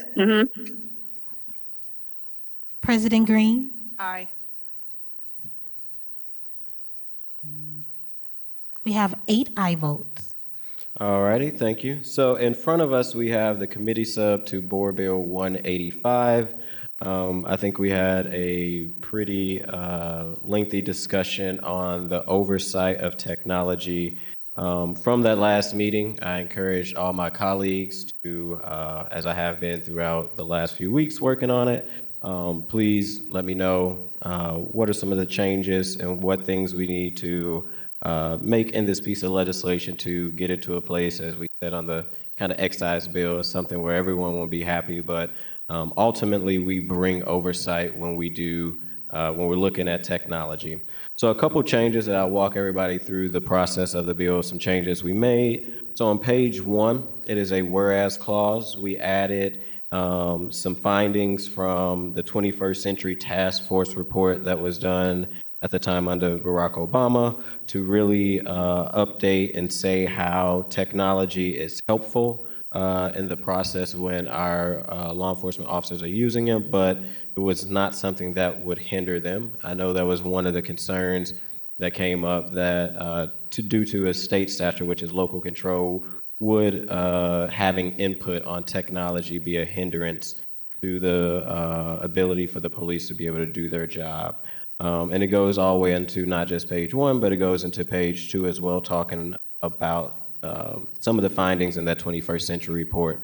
And then, even though it's underlined, the second thing that's underlined, the whereas, which was already in the last iteration of the bill, is the mayor signed an executive order talking about the surveillance transparency, very similar to the things that we talk about in this bill, as far as a use plan, as far as the department coming in front of the committee, and what different technologies are used. This is just adding a component when it comes to the oversight element of it.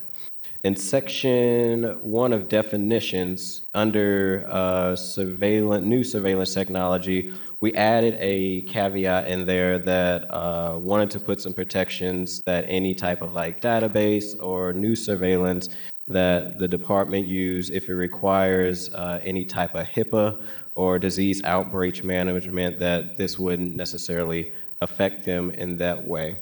And section 2 is a Board of Aldermen approval mandate. We just put some cleanup language in there saying that the Board of Aldermen shall take a resolution to be introduced to the full Board of Aldermen and referred to the relative committee and therefore be voted by the committee.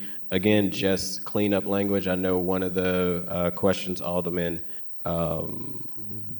Odenberg asked was kind of like that process, what happens if it stalls out? So we put more stronger language in there that makes it very clear that the Board of Aldermen shall act. Section 3, under surveillance use plan, we added in the information technology department, but one of the concerns and asked from Alderman Orion was adding the city councilor as somebody who would come in as an expert to be able to also give an opinion on the process when we're making these type of decisions on this piece of legislation. So that was added in. On that same section of surveillance use plan, it is very lengthy. This again was one of the concerns that Alderman Odenberg brought up, of how do we not make sure things are politicized, which it's kind of hard to do that at a political body. But what we put in was language that made it very clear how the use plan would flow. And from the use plan flowing, and they presenting it to the board, they have so many days to present it. Then the board shall take it up in 30 days. They must take it up. If they need an extension, they can send it back to the department. The department then would have 30 days to be able to get that use plan together, but making sure that there's always a kind of a process so that it doesn't get held up. And just to be clear, because I think there's still a little bit of confusion, the surveillance use plan is a plan that, one, it's kind of already laid out in the executive order.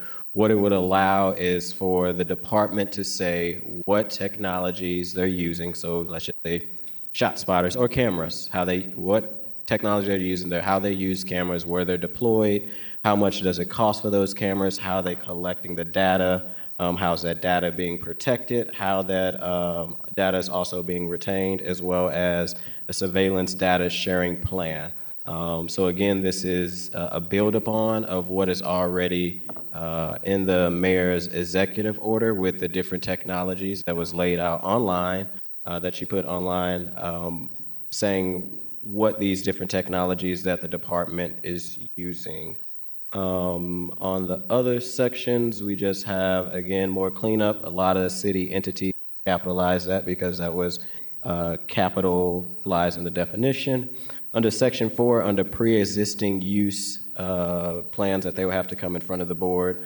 Again, we just put stronger language in there that said the Board of Aldermen must convene a committee hearing meeting so that those use plans can be reviewed from the Board of Aldermen and Public Safety. So again, not trying to stop any technology or not trying to hold up the process.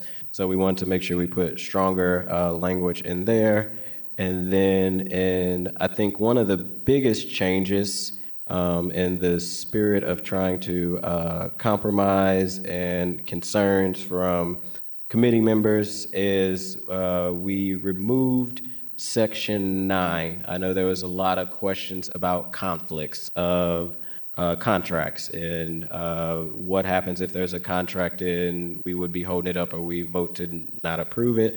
We removed that section because, again, we're not trying to hinder, but I think the biggest thing is the oversight component. How do the community know what technology is being used, how it's being used, just have input on that like we do, honestly, every other piece of legislation, as well as Section 10, which talks about public-private contracts as well. That section just really mainly talked about that any contract that is being used, they cannot, a private contract cannot make money off of it, but again, we struck that out. I know a lot of people had concerns that we were trying to say that a private citizen could tie in their Ring cameras to the department if they wanted to, but we wanted to just ensure that we cleaned that up, which moved all the other sections around. I do have an expert speaker here today, Mr. Chair. I don't know, like last time, if you want to go through all the people that are here, or do you want me to take questions now, or how do you want to do it? Let's hear from your expert, and that way any questions can be directed to you and to him. Thank you. Thank you.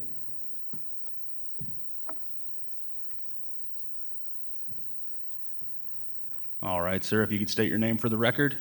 Adolphus Pruitt, President, St. Louis City NAACP. All right, and if you could raise your right hand, do you swear or affirm that the testimony that you're about to give is true to the best of your ability? Of course. All right, please proceed, sir. Just for the purpose, because sometimes when people hear the NAACP and we're talking about law enforcement and things like that, they go in a different direction. But let's be clear. I've been president for going on 14 years now.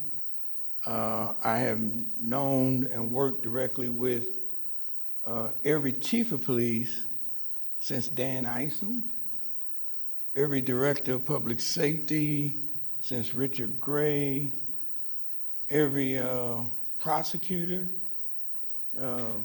every U.S. attorney over the past 13, 14 years, and every special agent in charge of the St. Louis office of the FBI for the past 14 years. I have a long-standing working relationship with any of those, and if you would speak with any of those, it would say that our relationship has been one that has been respectful and helpful for all of us. The reason why I want to speak on this issue more than anything, I guess my first experience with technology and the need for oversight of it was with the police department back under Dan Isom. There was back then the city police worked part-time under special consideration with the St. Louis Housing Authority. They was patrolling the Clinton Peabody Housing Project. There was a young man aged roughly around 15 years old who was down 16 down there to visit a friend. A police officer stopped him, questioned him, ran his credentials through the system and found out he had no priors, wasn't wanted, and looked at the young man's shirt and said, well, I stopped you and stuff. What gang are you part of because of what's on your shirt? The young man told me he wasn't affiliated with any gang. That officer then took out his personal cell phone and he took a picture of that young man. And then he proceeded to send that picture throughout the department to other officers asking, hey, is this young man, what gang is this young man a part of? And what happened was one of those officers that received the picture knew this young man's mother and contacted his mother and said, listen, they are passing your son's photo around and claiming he's a gang member. Of course, we eventually got in contact with us. We called the Justice Department in, and we began the discussion and negotiation with both the police department and the housing authority. The outcome was a mediation agreement that was executed between the NAACP, the housing authority, and the Metropolitan Police Department, which basically required them to institute general orders, which did not exist, to prevent officers from using their personal cell phones to do what they did to this young man, and just how serious an issue that could have become. But because now all of a sudden this young man's picture is in all of these police officer phones as they run into different issues or different people, now they can show this picture, and all of a sudden this young man is put into the lineup unbeknownst, and people can identify him and say, misidentify him, and claim he was this and that. And so we never found out how widespread this young man's picture was, but imagine if that was your son, brother, nephew, whatever you want to call it. But that probably was one of the first times that the issue of using new technology, these cell phones, had ever been challenged within the police department, and police department agreed that it was a misuse of the technology, and the Justice Department did, and we reached an agreement on it. But even more is that what we've been doing is tracking at the federal level what is happening with these emerging technologies and what is happening as relates to surveillance. And it's interesting because it was in 2019 or so that when the first president issued an executive order to try to encourage the federal government, especially law enforcement officers, to utilize this technology to help in them doing their jobs. And for some reason or other, it did not work the way it was supposed to. So Congress in 2020 actually had to step in and pass law to sort of govern how this technology, surveillance technology, is used not only in government throughout, but through law enforcement throughout. And one of the issues they were looking at is training policies and the civil liberties and how that was being impacted. Right after that, they had another executive order, because even though there was legislation, federal legislation, that dictate how law enforcement was using these tools, they still was misusing them. And subsequently, just more recently, back in September of last year and December of last year, the GAO, the Governmental Accountability Office, had to step in and take a look at law enforcement and how they was using these tools. And some unique stuff came out of there that we have also been tracking. One is that the best example I can give is what they found was that law enforcement was using facial recognition technology. And they were buying it, in most cases, from private contractors, and they was using it at will. And they got some point was like 60,000 utilizations of it within those departments.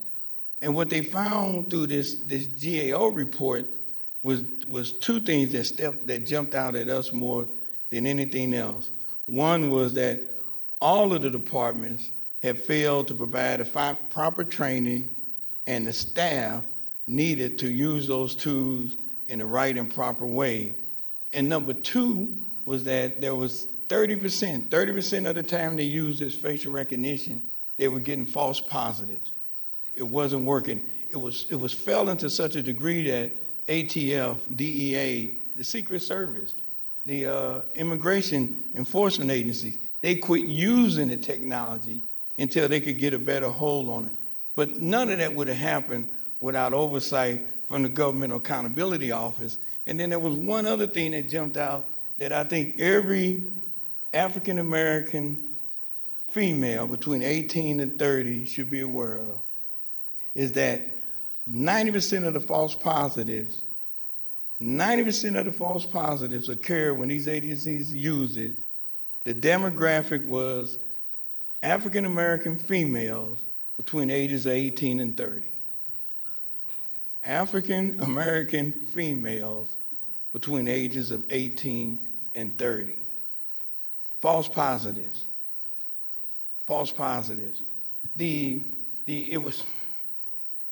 What they wrote was, because the bill Congress also mandated that they set up this center of excellence in technology and surveillance, because they had to have some sort of tools in there for oversight. And they wrote this, and I'll be short. It says, given the rapid growth in capabilities and widespread adoption of AI, the federal government must manage its use of AI in a responsible way to minimize risk, achieve intended outcomes, and avoid unintended consequences. It says federal agencies' efforts to implement AI have been guided by federal law, executive actions, and federal guidance. And then they go on and on. The best way I can sum up our concern about not having any oversight as relates to this surveillance, any sort of technology that comes to the department, is what I want you to do is imagine a giant sifter, and you take and scoop up people and put it in it and shake it. And all the law-abiding people just fall out to the ground. And the few that are left in there are the folks they was targeting. Why should the vast majority of people be put through that process, simply reach a very few small sum of people you're targeting? And that's what was happening all over the city at one point in time with hotspot policing. They were sitting, just carting off certain neighborhoods.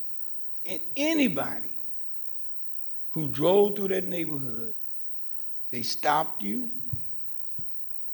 In some cases, they search you, they search your car, they run you, and if there was no warrants, they send you about your way. And that was everybody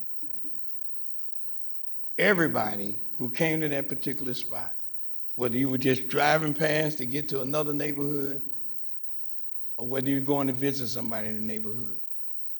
And it wasn't right. It wasn't right. Now, the bottom line for us is that if the federal government feels the need to create legislation in spite of executive orders from the president, they feel the need to create legislation and create entities up under that legislation and provide oversight to ensure that every law enforcement agency who utilize technology and surveillance on the people, or the citizens, that there was stringent oversight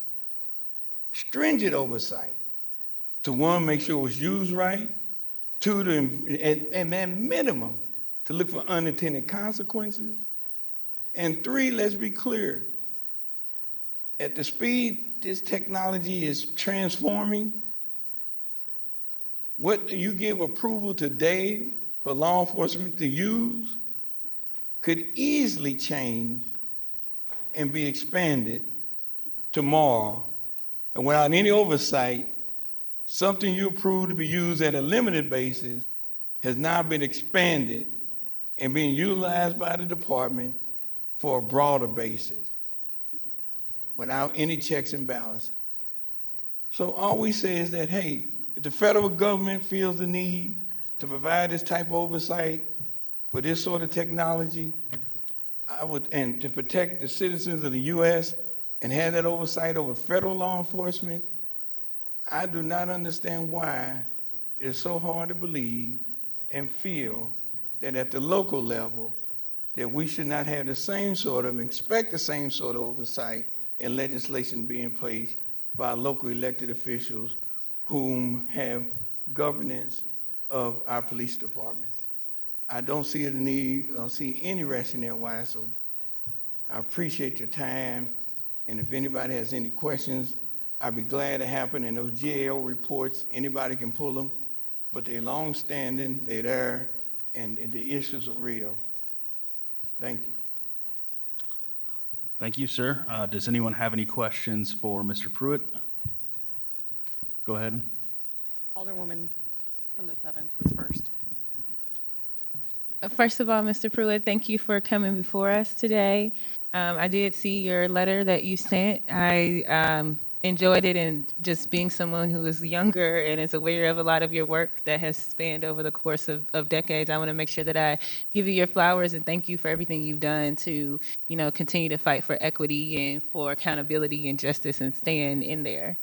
I guess I would just love to talk a little bit more about, you mentioned the facial recognition and how it ended up false positively and targeting particularly Black women, 18 to 30. I would love for you to just, talk a little bit more, especially because the bill that we have in front of us, we're obviously talking about democratic oversight for these things. And I think that's, as a Black woman who's 28, that really caught my attention.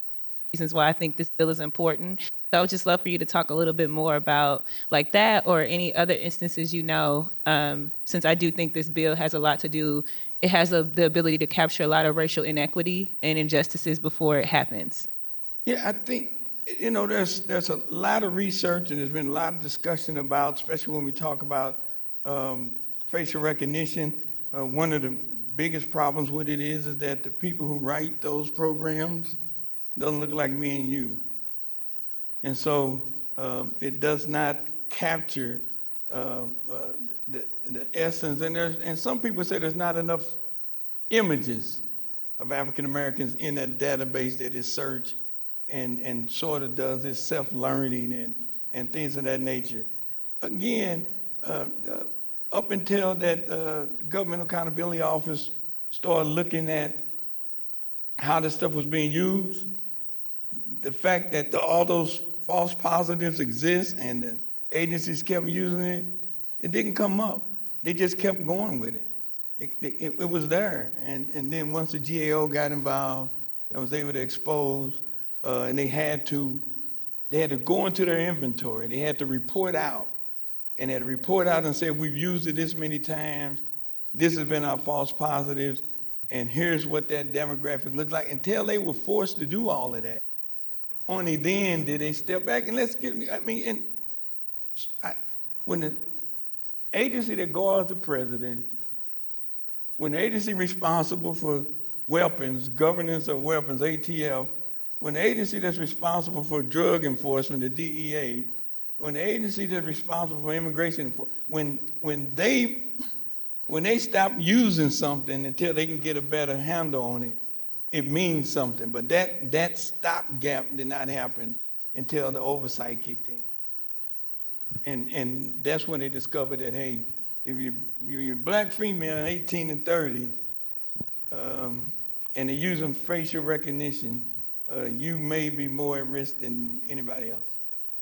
Thank you. And to the other segment of our community that exists, St. Louis has a very large international immigrant community. I have the honor of representing many of them.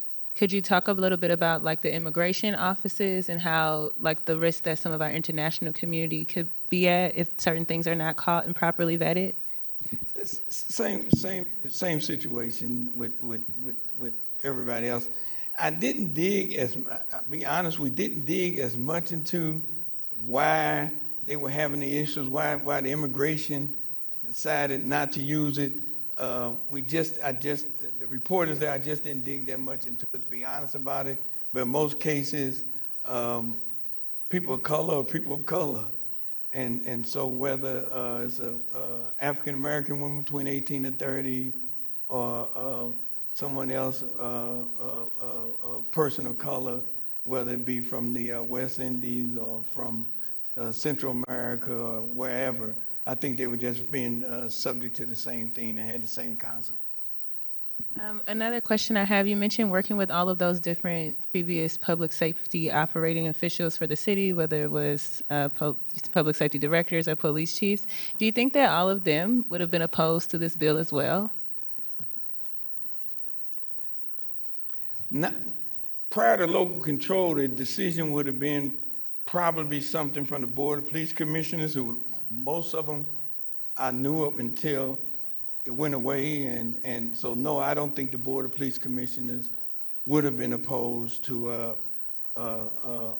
because they would have been providing that sort of oversight. But they definitely would not have allowed the department to just run out and use it and not provide some sort of oversight. I mean, city government's interesting. I've worked with every mayor since Vince Shamel, every president board of aldermen since way before this time Zish. When I first met him, Greg Daly, believe it or not, was his chief of staff. And so I'm going back some years, every comptroller since John Bass, and I've known them all and have worked with them all. So I understand city government and I understand politics, but let's just be clear. There are bills that we would love to see passed that don't come up, and there's some that come up and get passed we don't like. But that's what the democratic process is, so we don't have a problem with it. Right, but we do have to have a democratic process so that that can happen. With that, I thank you for answering my questions and coming before us today. All right. Thank you for that. Now we'll go to President Green. Thank you, Mr. Pruitt, for being here today. You have a wealth of knowledge that predates me in a lot of ways. And so I have a couple of questions. When I wasn't here when we did the whole fight for local control. It was a few years before I got elected to office. But my understanding was that one of the reasons we wanted local control was so that we could actually provide some oversight of police. Could you talk a little bit to kind of that battle for local control and what we thought local control might make possible in terms of maybe improving police community relationships? Yeah, no doubts about it. We had always thought and felt that if we were going to be governed by a legislative body, which is the Board of Aldermen, that body, we should be able to rely on that body to govern every division, every aspect of city government that us as citizens have to rely on. We expect you to make sure that they pick up the trash. We expect you to make sure that our streets are paved. We expect you to make sure that we have a lot of things. But we also was expected that if the Board of Aldermen, we got local control, and the Board of Aldermen and the ENA and all the other folks had the opportunity to have some sort of governance direction of our police department, that one, it would lead to stronger community and police relations, because bottom line is if our alderman has some say and direction over how police are operating and how they administer their jobs, and you have strength and reliance and faith in the person you elect as your alderman, where in an extension, that, well, we can trust, that my alderman is on top of this, just as we expect the alderman to be on top of everything else. And that was that more than anything. And then two was, of course, was the budgetary concern, that, hey, if we're gonna give them the money, we should definitely have some say on how it's spent. Yeah. And the board, and up until local control, we technically did not. Correct. Since we got local control, how would you were around, let me rephrase this, you were around when we were going through the first civilian oversight board, right? And we were trying to get that right after Ferguson. This was right back in, I think, 2015. We took the vote on that, and you were around for that, right? Yeah. You remember that? Do you remember the committee hearing we had over that got a little rambunctious? Yeah, my friend is former chair of the St. Louis Police Officers Association, and some of those things that happened in this room, as a matter of fact. Yeah, I thank God I didn't have to get that directly involved. I remember it all. Was your take from that the police were in support of having? Absolutely, of course not. Have you? They're not in favor of that. And I'll be more frank. We have a very good working relationship with Chief Tracy. I would make that publicly, and he would say he and I have a very good lines of communication. And I did know that he stated that he thought this bill would cause some problems for the department and him going forward. I don't believe that deep down he feels that way. I believe that politically he has to take that position at this point in time. Yeah, because we've never, I mean, my 10 years down here, I've never really seen the police come out in favor and say, yay, please give us oversight, please regulate us more. I've never seen that. I did see a riot break out in this room by Mr. Jeff Rorda when we were trying to provide oversight. And I think that context is important to these conversations, because sometimes they get into, trying to put people in boxes of being pro-police or anti-police, rather than thinking of it through the lens of being pro-accountability. And I know you've been around here for a long time, fighting to make sure that we have an accountable, transparent police department.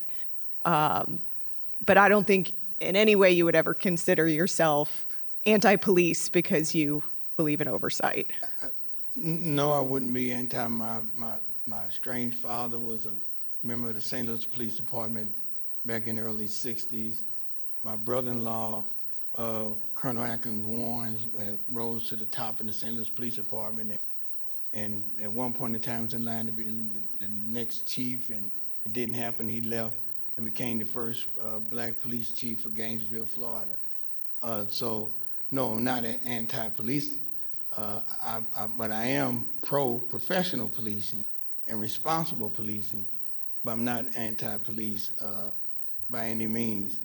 But again,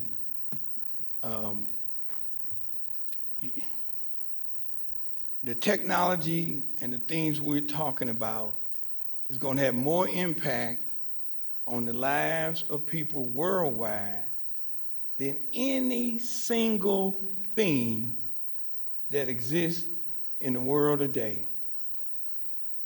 AI is going to have more influence and impact on the lives of human beings than anything man has ever created.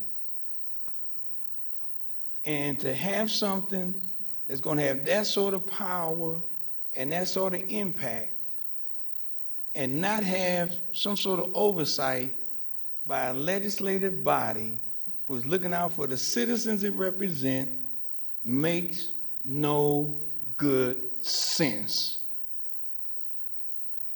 It is, for lack of a better term, ignorant. It is putting your head in the sand.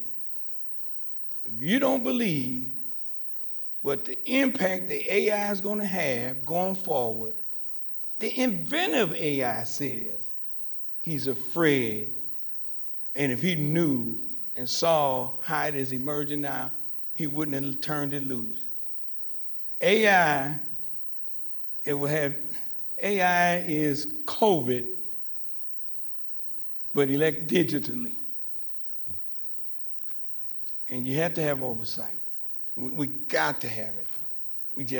And especially we have to have it if we're gonna give people unfettered ability to intervene and look into your lives. It just doesn't make any sense not to have oversight. Thank you. No more questions from me. And Alderwoman Velasquez has an additional question. Sonia. Excuse me, Alderwoman Sonia. I'm looking right at you and I said her name. I apologize to both of you. It's okay. Alderwoman Velasquez set up. I'm like, go ahead.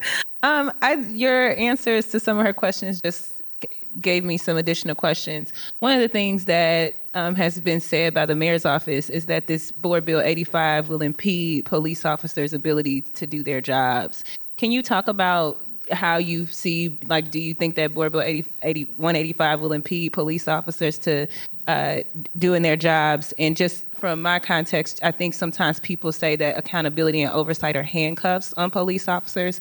So I would just love your expertise, especially with all of your experience of working with this. What is your response to that? The simplest one is that when a police officer uses his gun, and especially if he uses it and take a life, in most cases, he's pulled off duty. There's a force investigative unit that provides oversight and does a autopsy, for lack of a better term, or everything that happened around his utilization of that weapon and whether it was done in compliance with their general orders. That wouldn't be oversight. I'm joking. Why not? And if having to go through that scrutiny, if that hasn't impeded or prevented an officer from pulling out his gun and using it, why would oversight of technology that they want to use be such a detriment? There's no comparison. It just doesn't. There's no way that having you review something and approve it before you put it on me shouldn't pose any greater problem than the FDA as it relates to food, than the Food and Drug Administration as it relates to medicine and vaccine, as the EPA as when it comes to environment. It shouldn't have, all of those things have some sort of oversight and review, extensive review, before it's allowed to be pushed on the human population. Well, I'm saying that AI is as equivalent and more detrimental if utilized improperly and if not monitored the way it needs to be. It's the same thing. I have no reason to believe that the police will not be able to do their job simply because some technology they want to use comes before the Board of Aldermen, and the Board of Aldermen has the right to review it, approve it, and at the same time demand that there are some stringent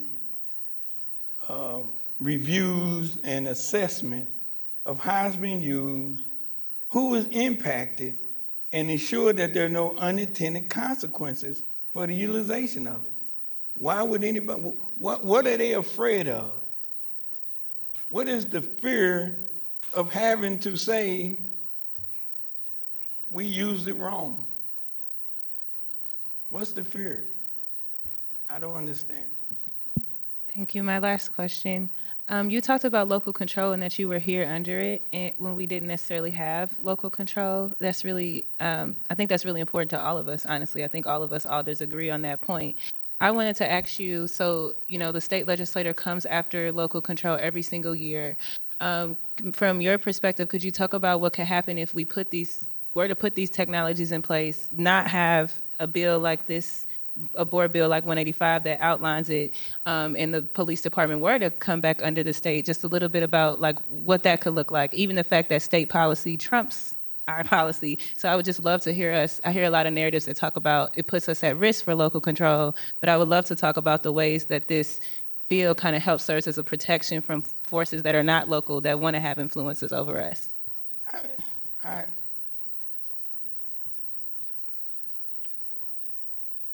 Let me just say this. It is interesting how up until Chief Hayden and a little bit after that all of a sudden, with a rash of officers, bad officers, were caught, went through the process, and fired from the police department. They existed all the time.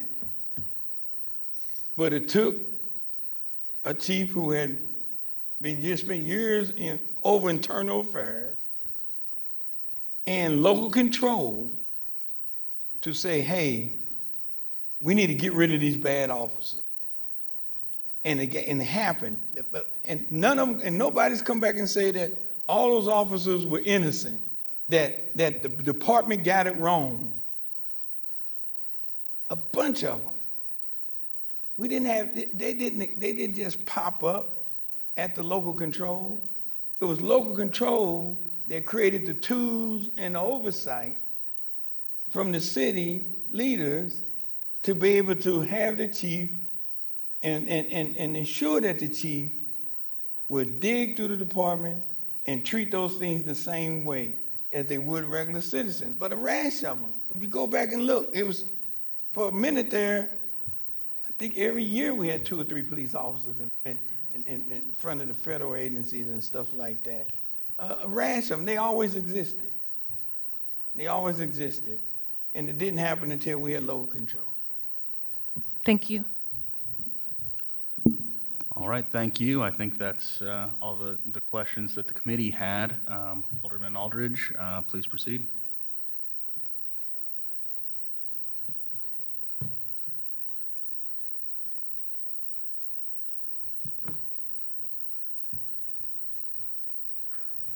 All right. One, I just want to thank Mr.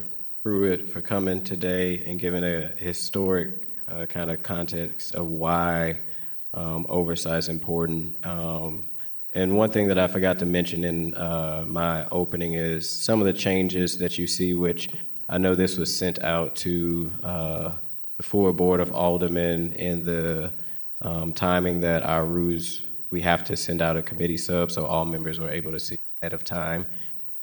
Was sent in that time, and these changes that are in this, a large amount of them outside of input from the committee from a week from now, is in this, as well as what the city councilor had made recommendations to do. That's why we took out section 9 and section 10. I will just leave it at that, either take any questions or hear from the community, because I know we have quite a few online and in person. At this point, I think we should probably get the community input, and then we'll get back to you, Alderman. Madam Clerk, if you could please call the first person who's signed up to speak. We have Tammy Bufford.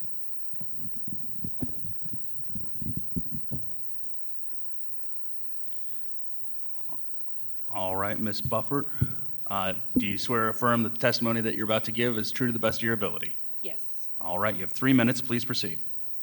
Hi, my name is Tammy Bufford. I'm a resident of the 3rd Ward and an organizer with Action St. Louis and working with the DRT campaign. I'm here today in support of Board Bill 185. SLMPD and city departments use surveillance technology in our neighborhoods right now, but there's little to no public information about what they have, how they're using it, and who has access to that information. Board Bill 185 will require SLMPD and city departments to tell the public about and get permission for any technology that they're using through the public hearing process through the Board of Aldermen. It gives the community a say in what technology is used, how it's going to be used, and how it's going to be used, and because the Board of Aldermen cannot approve this process until the public has a chance to hear about it and share their concerns or their support. Surveillance technology can be racist because it's poorly designed or implemented without proper guardrails.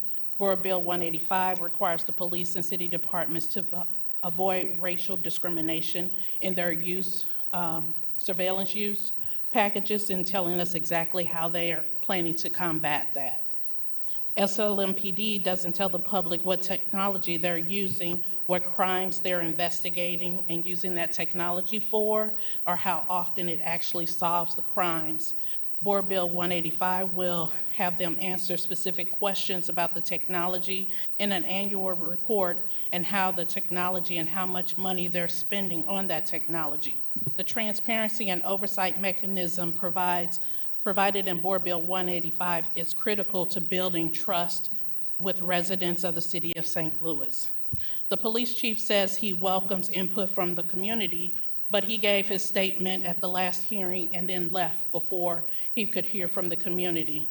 But in his spare time, he reached out to members of the board in order to sway them to vote against this bill. So I say, why are you hiding? Why can't we have oversight surveillance on this? The Board Bill 185 was introduced before, and even the Mayor Tishaura Jones had support for this bill. Back in May 2021, as I quote from her, "We deserve to have technology regulated and accountable to the people who are being recorded. This isn't just about acceptable technology, this is about racial equity and ensuring our Black and brown people can walk in their neighborhoods without being recorded or mistaken for someone else." 9 current members of the Board of Aldermen, including... All right, that is your time. Thank you. Okay. Let me just finish this. Sure. Like I said, 9 members of the board before they were elected said that they support this bill, and so we urge you to keep your commitments to the community and support this bill. Thank you. All right, Madam Clerk, the next individual. Next, we have Rachel Hurtado. All right, do you swear or affirm that the testimony that you're about to give is true to the best of your ability? Yes. All right, 3 minutes, please proceed. My name is Rachel Hurtado. I live in Ward 7, and I feel the need to, again, correct the misinformation surrounding this legislation. There's absolutely no evidence that passing a CCOPS bill would increase crime. This bill does not take money away from the police department, nor does it take power away from the police department. This bill only creates a pathway for SLMPD to publicly share data about how, when, and where they're using surveillance technology and how much they spend on it. As taxpayers and residents in the neighborhoods that they surveil, this information is our right to know, and we are entitled to access it without barriers, secrecy, and red tape. It's not unusual and it is not radical to require the police department to publicly share their budget and use plans for existing and new technology. Again, this bill does not take funds or limit the power and ability of. It gives the community one opportunity, one public hearing, to voice our concerns, questions, and opinions about each kind of technology that is used to police and surveil our neighborhoods. Currently, there's no mechanism, no pathway, or space for us to do that. We do not consent to the unchecked surveillance of our neighborhoods, especially since the data does show that these technologies are not objective. They are racialized and contribute to the criminalization of poor, working class, Black and brown St. Louisans. What happened at the first hearing for Board Bill 185 is the perfect example of why oversight is crucial for SLMP. Last Thursday, Chief Tracy made the time to come testify against this bill and claimed that if the community wants information about surveillance technology, he would just share it. and doesn't need legislation to enforce his department to do so. He then left immediately after speaking and did not stay in the room to hear the legitimate questions and support for the bill shared by 22 community members, including statistical evidence disproving his argument that the bill would increase crime and make their jobs harder. Chief Tracy has, however, made the time to make personal calls to elected officials to sway them against this bill. Schedule excuses aside, he had the opportunity to make good on his claim of community accountability last week in this room, and he chose not to. And if the police chief cannot stay in the room to hear a single testimony from his residents, how can we trust SLMPD to be transparent as all? There's no trust, which is exactly why we need meaningful oversight codified in St. Louis. There's been support and coalitional work to pass this bill in St. Louis for over 5 years. There are over 50 organizations backing support for surveillance oversight of SLMPD via this bill. Last week, between spoken and written testimony, almost 50 people voiced our overwhelming support for this bill. Failure to pass it out of committee today would be a slap in the face to the residents of this city. Thank you. Thank you. Came in right at 3 minutes. All right, Madam Clerk, the next individual. Next, we have Inez Bordeaux. I'm so glad y'all moved the mic down here, like, how to adjusting. All right, Ms. Bordeaux, do you swear or affirm that the testimony that you're about to give is true to the best of your ability? Yes, I do. All right, 3 minutes, please proceed. My name is Inez Bordeaux. I use she, her pronouns. I'm the Deputy Director of Community Collaborations at Arch City Defenders. I'm also the committee woman of the 3rd Ward. The demand for community oversight of surveillance has been an unwavering drumbeat for years. Whether it was spy planes, shot spotter, drones, police body cameras, the demand for oversight has been there. So I don't understand what the problem is. Board Bill 185 doesn't prevent the police from using surveillance, it gives the community a voice. Not voting to advance Board Bill 185, what you are saying is that the community voice doesn't matter, that we don't get a say. And where is the community opposition? Like legit, where is it? I was here, 22 people testified in support of this bill. The only one person that was in opposition doesn't even live here. There was one written testimony in opposition and 20 in support of. So where is the opposition other than SLMPD and the mayor?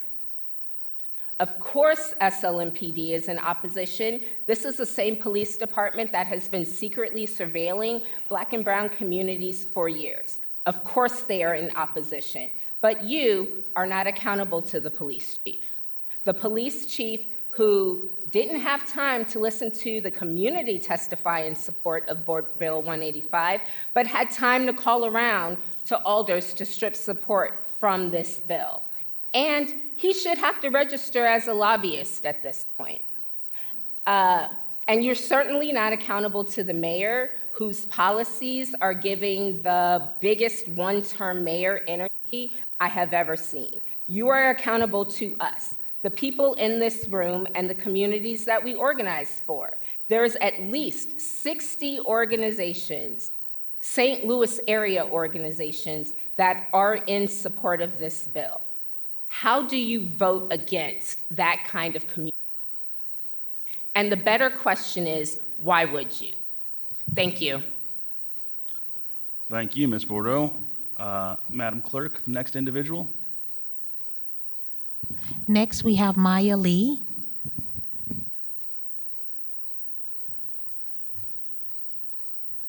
All right. Do you swear or affirm that the testimony that you're about to give is true to the best of your ability? Yes, I do. All right. 3 minutes. Please proceed. My name is Maya Lee, and I work here in the city in the 9th Ward. I'm a community organizer with Freedom Community Center. We are a Black-led nonprofit focused on abolition and liberation work here in St. Louis. FCC was founded to dismantle systems of oppression that inflict harm and trauma on the Black communities in St. Louis, particularly the police and criminal punishment system.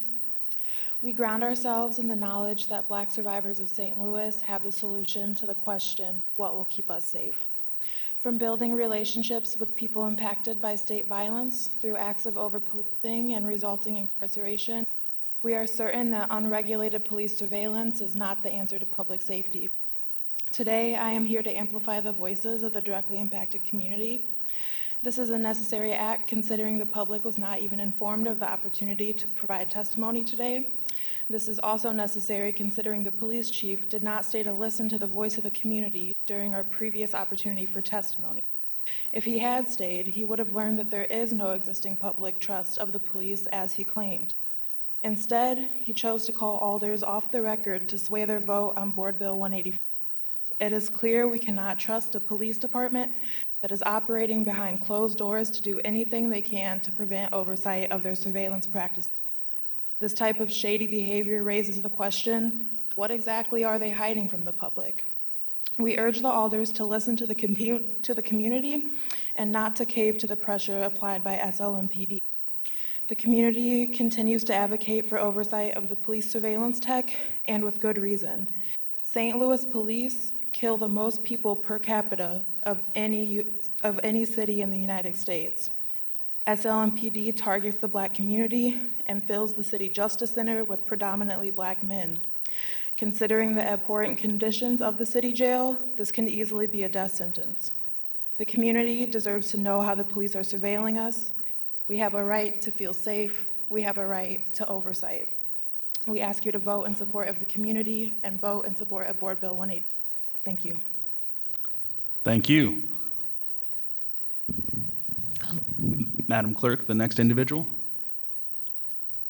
Next, we have Ms. Annie Rice.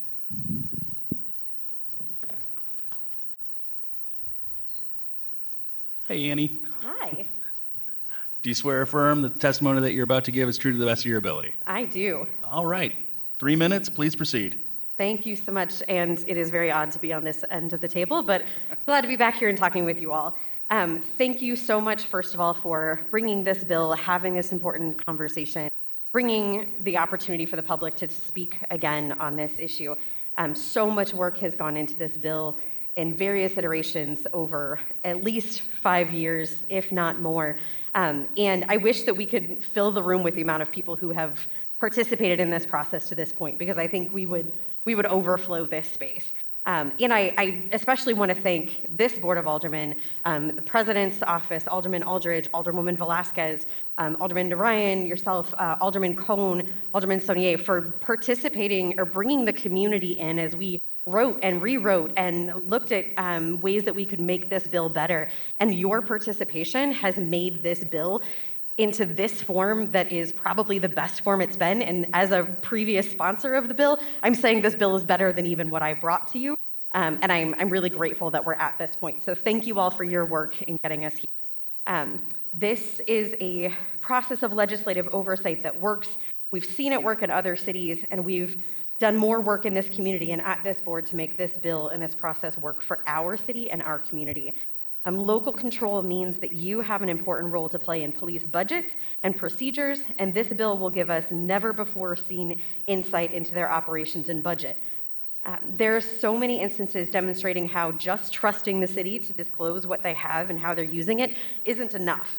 They haven't met those obligations in recent years. We've seen one report out of a required year that the previous administration and this mayoral administration have failed to provide to the city. Point of order. Point of order. Mr. Chairman. Yes, Alderman. The speaker, is she here on behalf of an organization? Can she be sworn in? Is she here to lobby the board? She was sworn in. Oh, okay. If so, I'm concerned that there's Prop D restrictions here from any former member of the Board of Aldermen within the 5-year sunset period here to lobby Board of Aldermen members.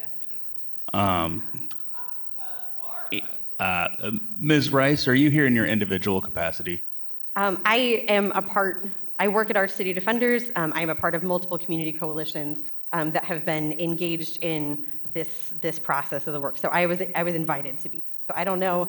I don't believe that under the Missouri statutes that falls under lobbying. But that's a legal conversation that I'm not prepared at this time to answer. All right. How would you like to proceed? I'd love to finish my testimony if that's okay. You have 1 minute and 3 seconds remaining on your time. Great. Alderman Oldenburg, your point is well taken, but I am not quite sure how to proceed. If Ms. Rice has opened herself up to any liability there, I think that she's already done so.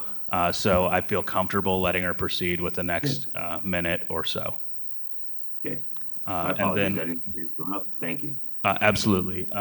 Alderwoman Sonia, you had a point of order? It's okay. All right. You have 1 minute and 3 seconds. Ms. Rice, please. All right, I'll speak fast here. Also, a current resident of Ward 8. So if we want to get specific on that too. So I am glad that the police department has published some of their policies recently, but they don't include all of their technology, as was pointed out by my colleague Will last week. Every community organization that we've talked to about this bill has said, yes, this matters to us and we want this process. Even folks who want us to use more police technology and upgrade our technology want this bill. Technology is a tool, it is not the end all, and it often outpaces the law. It certainly outpaces constitutional protections, and the risks under any administration that isn't interested in protecting our people are real, especially as more authoritarian people get elected. You might not be worried about what unchecked surveillance can do to harm you now, but it is long past time that we at least get this process in place to know and consent to what is being used in our public spaces. And we don't want to wait until another extrajudicial death or repression of protest happens to get this started. Real public safety includes the people. I'll wrap up if you don't mind, Sure. Mr. Chairman. It includes the people. This is a trust-building exercise with the public and the money being used and how they're being surveilled and protected. We can do this. This matters. Having people involved in technology makes the technology better, makes our public safety better. So thank you so much. Please vote yes on Board Bill 185. Thank you. Mr. Chair, would it be appropriate for me to inquire of our last person who testified? May I ask her some questions? We typically don't do that. You are the president, so I'll defer to you on this. I would appreciate the ability, you don't mind, just Please given, proceed.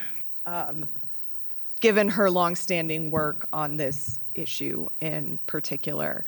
Thank you for coming. Can you just, we have a few new members on this committee. Oh, and just to jump in real quick, we'll just say you're still under oath. Yeah. Okay, you're still under oath. So I know we have a number of kind of new members here. Can you talk me through just a little bit of how you initially got involved with this bill years ago? Sure. Before I was an alderman, there was conversation in the neighborhood that I lived in the Shaw neighborhood, about video surveillance, and about whether or not it was important in our neighborhood to have that, whether that should be city funded, who was going to control all of that. And this was after the death of Vondret Myers in 2014. And there was a lot of community conversation and lots of people in support of cameras and lots of people opposed. But through that conversation, it really brought out that we need to know, A, who has the technology, what they're pointing it at, and who's being watched. Because we had the death of someone in our neighborhood, and we also had protests that came afterwards. And people really wanted to know, like, what is going on and what is this money going to get spent on? And so when I joined the Board of Aldermen, Alderman Terry Kennedy, I got to serve with him for a little bit. And he was engaged in this process of hey, we've rolled out this massive new program with the Real-Time Crime Center, and we don't have any policies and procedures that have been published around this. And so he was working really hard to try to just get published policies and procedures. And that was 6 years ago, right? And we've just now seen some published policies and procedures. And then Alderman John Collins Muhammad sponsored a bill and was, I believe that there was significant police intimidation into his attempts to get this bill passed. And so he was unsuccessful. And then I picked it up as the next person up to try to get this thing done. So we've had I sponsored a bill twice. The last time, I think there were 14 co-sponsors on the bill, and we were close. We just couldn't get the bill through the Public Safety Committee, and yeah, that's how I got involved. What, in your experience with the bill, was the police in support of it? Was any police chief ever in support of this?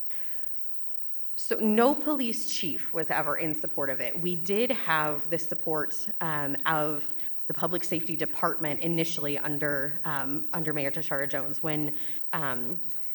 When she first took office, we had a letter from the Department of Public Safety saying that they support the bill, and that wasn't enough at the time. I think because people weren't super excited about trusting this administration that their word was somehow different than the previous administration's police department word. It was a very strange time for that Department of Public Safety opinion to not be enough to say, hey, we want to be a part of this process. We think that this is important.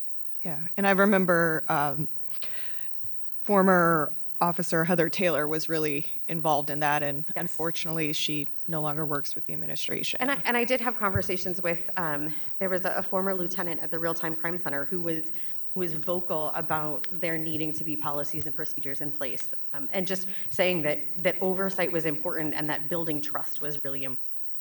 Yeah, I definitely agree with that, and I just, to add a little bit more context, because I think, what year did you come into office? Was it 2018. So 2016 was the year that the board bill passed to authorize the Real-Time Crime Center, except the way that it was sold to the Board of Aldermen was the Real-Time Traffic Center. And so that board bill, if you actually go back and look at it, it talks about these cameras being used for traffic enforcement and for traffic calming, and not in the ways that we're seeing them today, which I think was also some of the precipitating reasons that former Alderman Kennedy was realizing that we needed some transparency around what was happening if we're authorizing one thing and then a different thing is coming. In your experience working on this bill, and as somebody who, albeit represented one of the more progressive wards in this city, what has been your experience at neighborhood associations, community meetings, when you have talked about this issue over the years? Yeah, I think that even people who are pro surveillance technology understand that this is a process, that this is not a blanket yes or no. And we had conversations about whether we should blanket no to facial recognition technology or to artificial intelligence, that there were significant enough problems that maybe the Board of Aldermen should just say, no, you cannot have this technology. And like Mr. Pruitt talked about today, but even people who disagreed with me, who didn't vote for me, who had a different perspective on policing than I did, understood that this transparency process, that this oversight process was a good one, that they wanted to know where their tax dollars were being spent. They wanted to know what cameras were pointing at them. And there's a whole lot of information that's out there that the regular public doesn't have access to, that we all as aldermen had, because we could have different conversations with department, but not everybody gets to have those. And so it's an unfair balance of information unless it comes through a body like this. So there was no one who was so vehemently against this as a process that didn't understand that this was a net good for the city of St. Louis. Right. All right. Well, thank you for indulging me for a few moments in a trip down memory lane. I appreciate it. Thank you. Yeah, I didn't have to ask if the Alderwoman would yield. It was just Annie. Madam Clerk, will you please call the... Next, we have Sage Coram.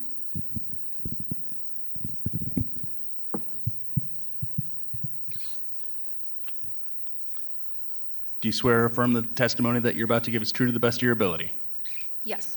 All right, 3 minutes, please proceed. Hello, my name is Sage Coram. I'm the Legislative Associate with the ACLU of Missouri, and I am here to reaffirm our support of Board Bill 185 and urge this committee to advance the bill and make community control over police surveillance, CCOPS, a reality in St. Louis. At last week's hearing on Board Bill 185, we heard overwhelming public support for transparency, oversight, and real community input in determining which surveillance technologies can be used and how. The oppositional voices to Board Bill 185 we heard last week in this room came from the police chief and an individual that doesn't live in St. Louis. In contrast, we heard organizations and community members speak to the numerous risks of maintaining the status quo for surveillance technologies and a call for the realization of CCOPS. We heard the need for a lasting, robust, democratically governed process for reviewing technologies and why an executive order that can be overturned with the change in administration is deeply insufficient.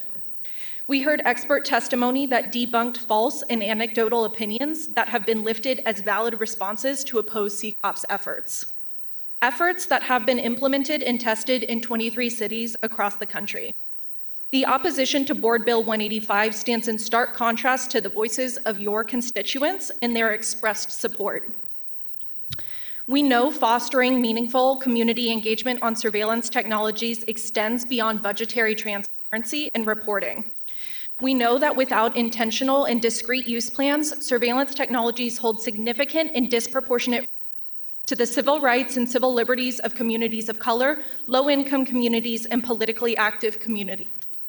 We know the people of St. Louis deserve to know which technologies are used within their communities and have their voices heard on if and how this should continue. Many of you on this committee and those currently serving on the Board of Aldermen know this as well. Because as candidates during the most recent election cycle, you returned an ACLU of Missouri questionnaire saying that you would support CCOPS if elected. Now is the time to make this real. I ask you to reaffirm your campaign promise, listen to the overwhelming support of this bill from your constituents, and advance real community control over police surveillance. Pass Board Bill 185. Thank you. Next, we have Mr. Damon Starks.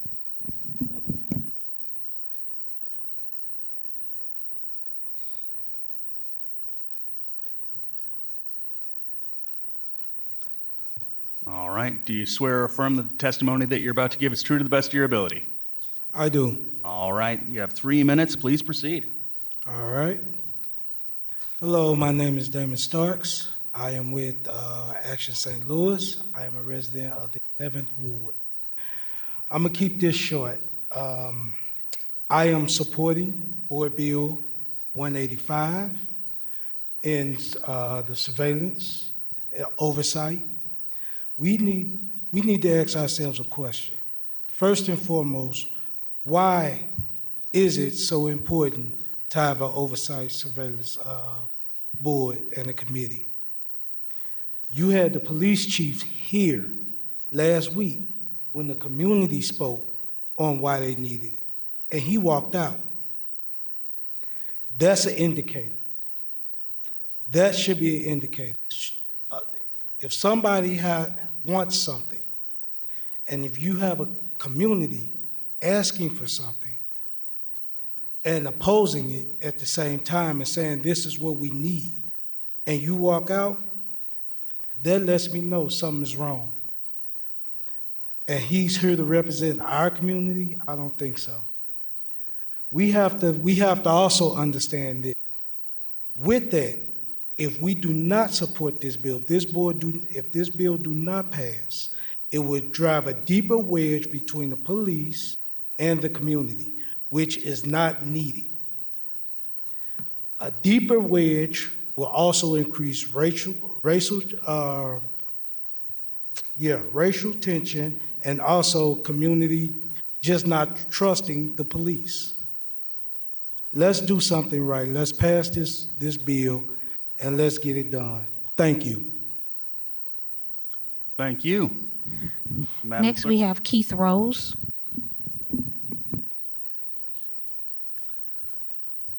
Do you swear or affirm that the testimony that you're about to give is true to the best of your ability? Yes, I do so affirm. All right. You have 3 minutes. Please proceed. Good evening. So my name is Keith Rose. I live in the 6th Ward. As all of you know, I've been really involved in this issue for years. And one of the things I've really been hearing over the last few weeks is how this has become a conversation about if we do or do not trust the SLMPD. And I know tonight we've also heard some people talking about how the SLMPD and some of the people in it have not earned the trust of our community. But I would like to set all of that aside and talk a little bit more about what happens with surveillance data. So this is not an issue of will the SLMPD be gathering information about where St. Louisans are going and what they're doing and whom they're doing it with and retaining that data for years. This is also an issue about what happens when their state and federal partners have access to that data. As we're moving toward a time where another Trump administration is very likely, and in future years, we're talking about more people with Trump fascist mindsets being in control of the federal government. As we look at the horrible things coming out of Jefferson City, some of the witch hunts that they've engaged in against people who are transgender, against people who want abortion access, it's important to remember that the networks that we're building and that are being maintained by the SLMPD will still be plugged into those federal and state systems. And we have to protect our citizens from those bad actors who would abuse that data. As the people who control the cameras aiming at the bridges between the state of Missouri and the state of Illinois, where people are coming from across the South, across the Midwest to go engage in abortion access, getting transgender care in Southern Illinois, we have to understand that we are creating a database of people who are violating the laws of their states, even states outside of Missouri. And that data may be used to criminalize them, to hold them civilly liable. And it is important that our citizenry be able to give that kind of input and experience whenever we talk about installing new cameras, whenever we talk about the data retention policies and use plans. It is very important that we have these conversations because even if you trust the SLMPD, even if you trust Chief Tracy, even if you trust our Department of Public Safety, it's important to know that there are people whom you should not trust who will have access to that information as well. And so as we're having these conversations, I really hope you understand that there are people not in this city who also are part of this equation. And I don't want you to forget. I don't want you to forget that the Attorney General's office, I don't want you to forget that Donald Trump or Donald Trump's proteges will one day be able to gather the information, or I guess take the information that we're giving them. And please make sure that there is oversight of their use as well. Thank you. Thank you. Next, we have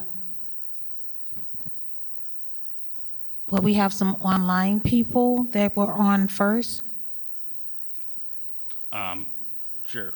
Did you want to take those, or I can take the ones that are in the room first? How many more do we have in the room? We have a total right now in the room 2 that just signed up not too long ago, 3. So how the list went when they signed, I had a Tracy Stanton, I have a Kennard Williams that just signed up, Maggie Olivia. Okay, let's do the in-person people and then we'll move on. So this is Tracy Stanton, am I correct? Yes. Thank you. All right. Do you swear or affirm that the testimony that you're about to give is true to the best of your ability? Yes. 3 minutes, please proceed. Thank you. Hello, my name is Tracy Stanton, and I was a resident of the 5th Ward for the last 4 years, and now I'm a resident of the 1st Ward. I just really want to know, why is it 2024 and we're still asking for transparency and accountability? Why is it 2024 and we're still asking, demanding, and pleading that we need an accountability process that allows the public to be engaged? The police have more power than anybody in this room, collectively in this world. They can literally profile someone, beat someone, free case someone, murder someone on camera, and still, there will still be a question about the person's identity and whole being. And you mean to tell me that there is a question about the need to provide oversight for a way that is inclusive? This board in this city government should be running to provide an opportunity for community input. We know that there is a deep historical and racial context on how and why surveillance has been used to oppress and criminalize Black and brown people. We need oversight, we need accountability, we need transparency. The people have spoken not only in this city, but across the country. What makes SLMPD above any other departments that have adopted this process? Other than that they murder more people per capita than any other largest departments across the country.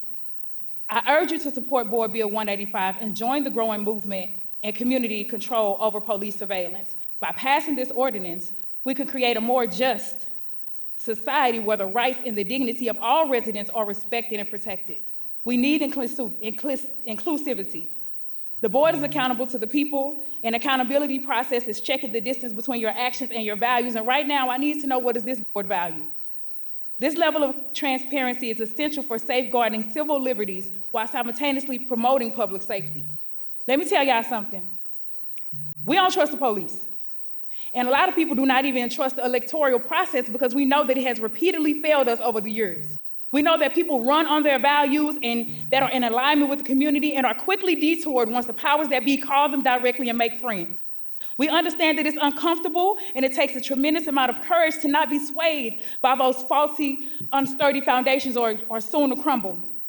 And I pray with the spirit of the elders and the ancestors and all of the slaves that were patrolled and surveilled and lynched that you look inside yourselves and see the need for transparency and accountability. And another thing, while we're talking about the time it takes for them to do their job, or this, stopping the time that it takes for them to do their job, and they can't even respond to a call in a timely manner. So I want to say that supporting Board Bill 185 will allow for a process for the community to be engaged. Thank you. Thank you. Next, we have Maggie Olivia.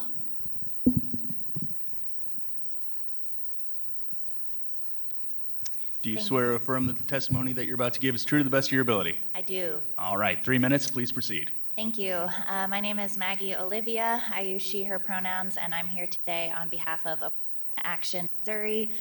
Y'all know us and what we do, but I will say I'm also a resident of the 7th Ward. Shout out to my woman, Alicia Sonier.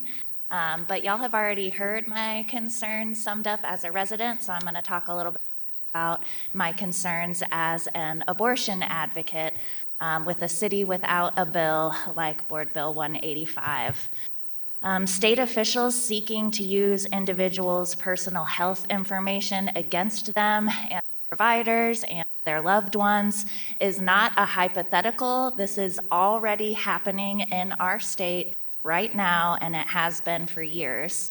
We must take action with this opportunity in front of us to ensure that surveillance technology used in the interest of public safety in our city will not even accidentally aid in the criminalization or discrimination or harassment of abortion seekers, like Keith said, not only from the St. Louis region, but also now the hundreds of thousands of folks traveling from the South and the Midwest through our city to access abortion care in Southwest Illinois. There was an example raised last week that I want to elaborate on about a city who had passed CCOPS, and it was only when they started to go through the community oversight process of this bill that they realized that they had an existing contract with a company who also had an existing contract and a data sharing agreement with ICE. So they had been accidentally aiding in the criminalization of people who live in their city and who travel through their city. And I want to reiterate that as an example of what will happen, not could, but will happen with the data of abortion seekers traveling through our city. All it takes is one agency, one government, one organization, even one rogue person who has access to that data to wreak havoc on individuals' lives and on abortion seekers and the movement as a whole. I will also say we've already seen that. Rogue individuals, Randy Williams, the former DHS director of the state, literally tried to start his own spreadsheet, making a guess of the menstrual cycles of patients based on how many times and when they attended a Planned Parenthood in our city. It takes one rogue individual like Randy Williams to criminalize hundreds of thousands of pregnant folks with the data that they could have access, that these state agencies or protesters or rogue agents or whoever could have access to if we don't implement community control over police surveillance in 185. Vote yes. Thank you. Thank you. Thank you. Next, we have Kennard Williams. Do you swear or affirm the testimony that you're about to give is true to the best of your ability? I do. All right, 3 minutes, please proceed. I'm a resident of the 9th Ward. My name is Kennard Williams. I'm also the organizing manager at Action St. Louis. I've worked in the background on this bill for years, probably it's been about 8 at this point. And consistently, we see a lot of pushback from the police around this. And I do want to say that it's telling when we see the most police presence when it comes to a conversation around accountability with the police.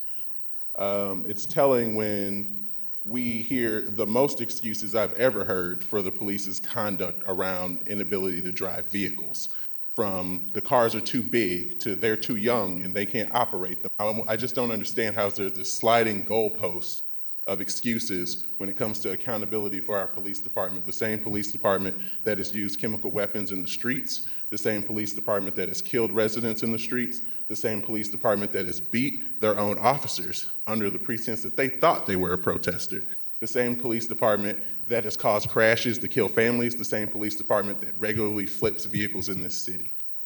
I do not understand why we are continually having this conversation to shield them from the accountability that the people in this city deserve. The people in this city have been long advocating for police oversight.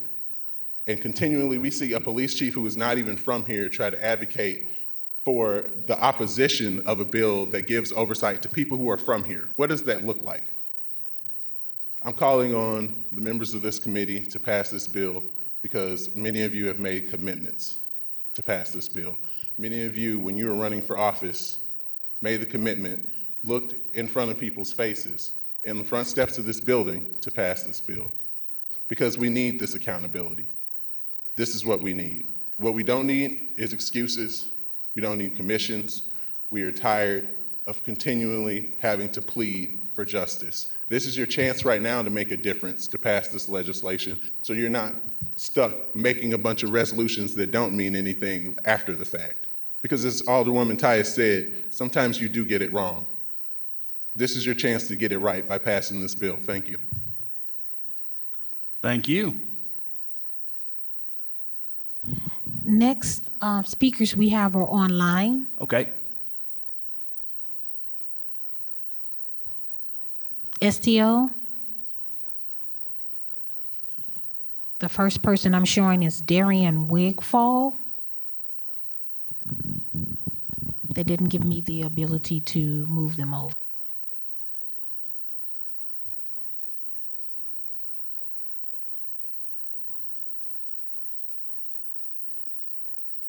Okay. Thank you, STL.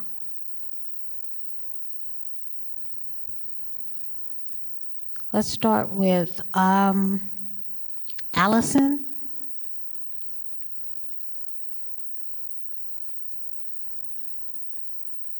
If you could state your first and last Can you name hear for me? me. We can.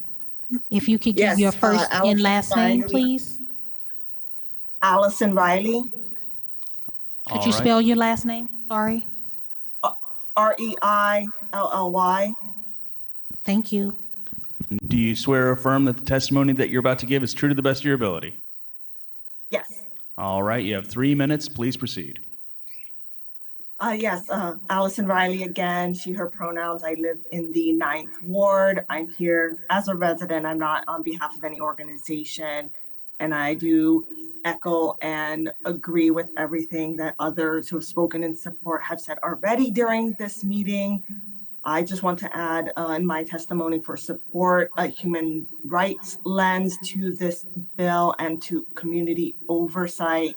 With community oversight, it is a chance for the Board of Aldermen to not only protect human rights and ensure that the community is aware of what's going on and can make sure that what the police and any other government entities using technology, whatever they're saying that this is going to accomplish, we have a chance to make sure that that is actually happening and we aren't just spending taxpayer dollars willy-nilly. We are doing what we are saying and we are hoping our government officials are accomplishing, and as well as with human rights, as previous speakers have mentioned that there are others in our communities, specifically mentioned were transgender and gender expansive folks seeking abortion and other healthcare procedures. We want to ensure that they are not targeted for simply exercising their human rights, and community oversight and this bill is a way to do that and ensure that if these technologies are in place, that they are not only being used as they are said to be used, but they aren't going to be used in ways to target individuals for exercising their human rights, fighting for their human rights. And I believe human oversight and this bill is a way to ensure that we can do that while also protecting public safety and making sure the police can do their jobs, that the government is doing their jobs, and our communities are safe and community members can live as they choose to live. Thank you. Thank you.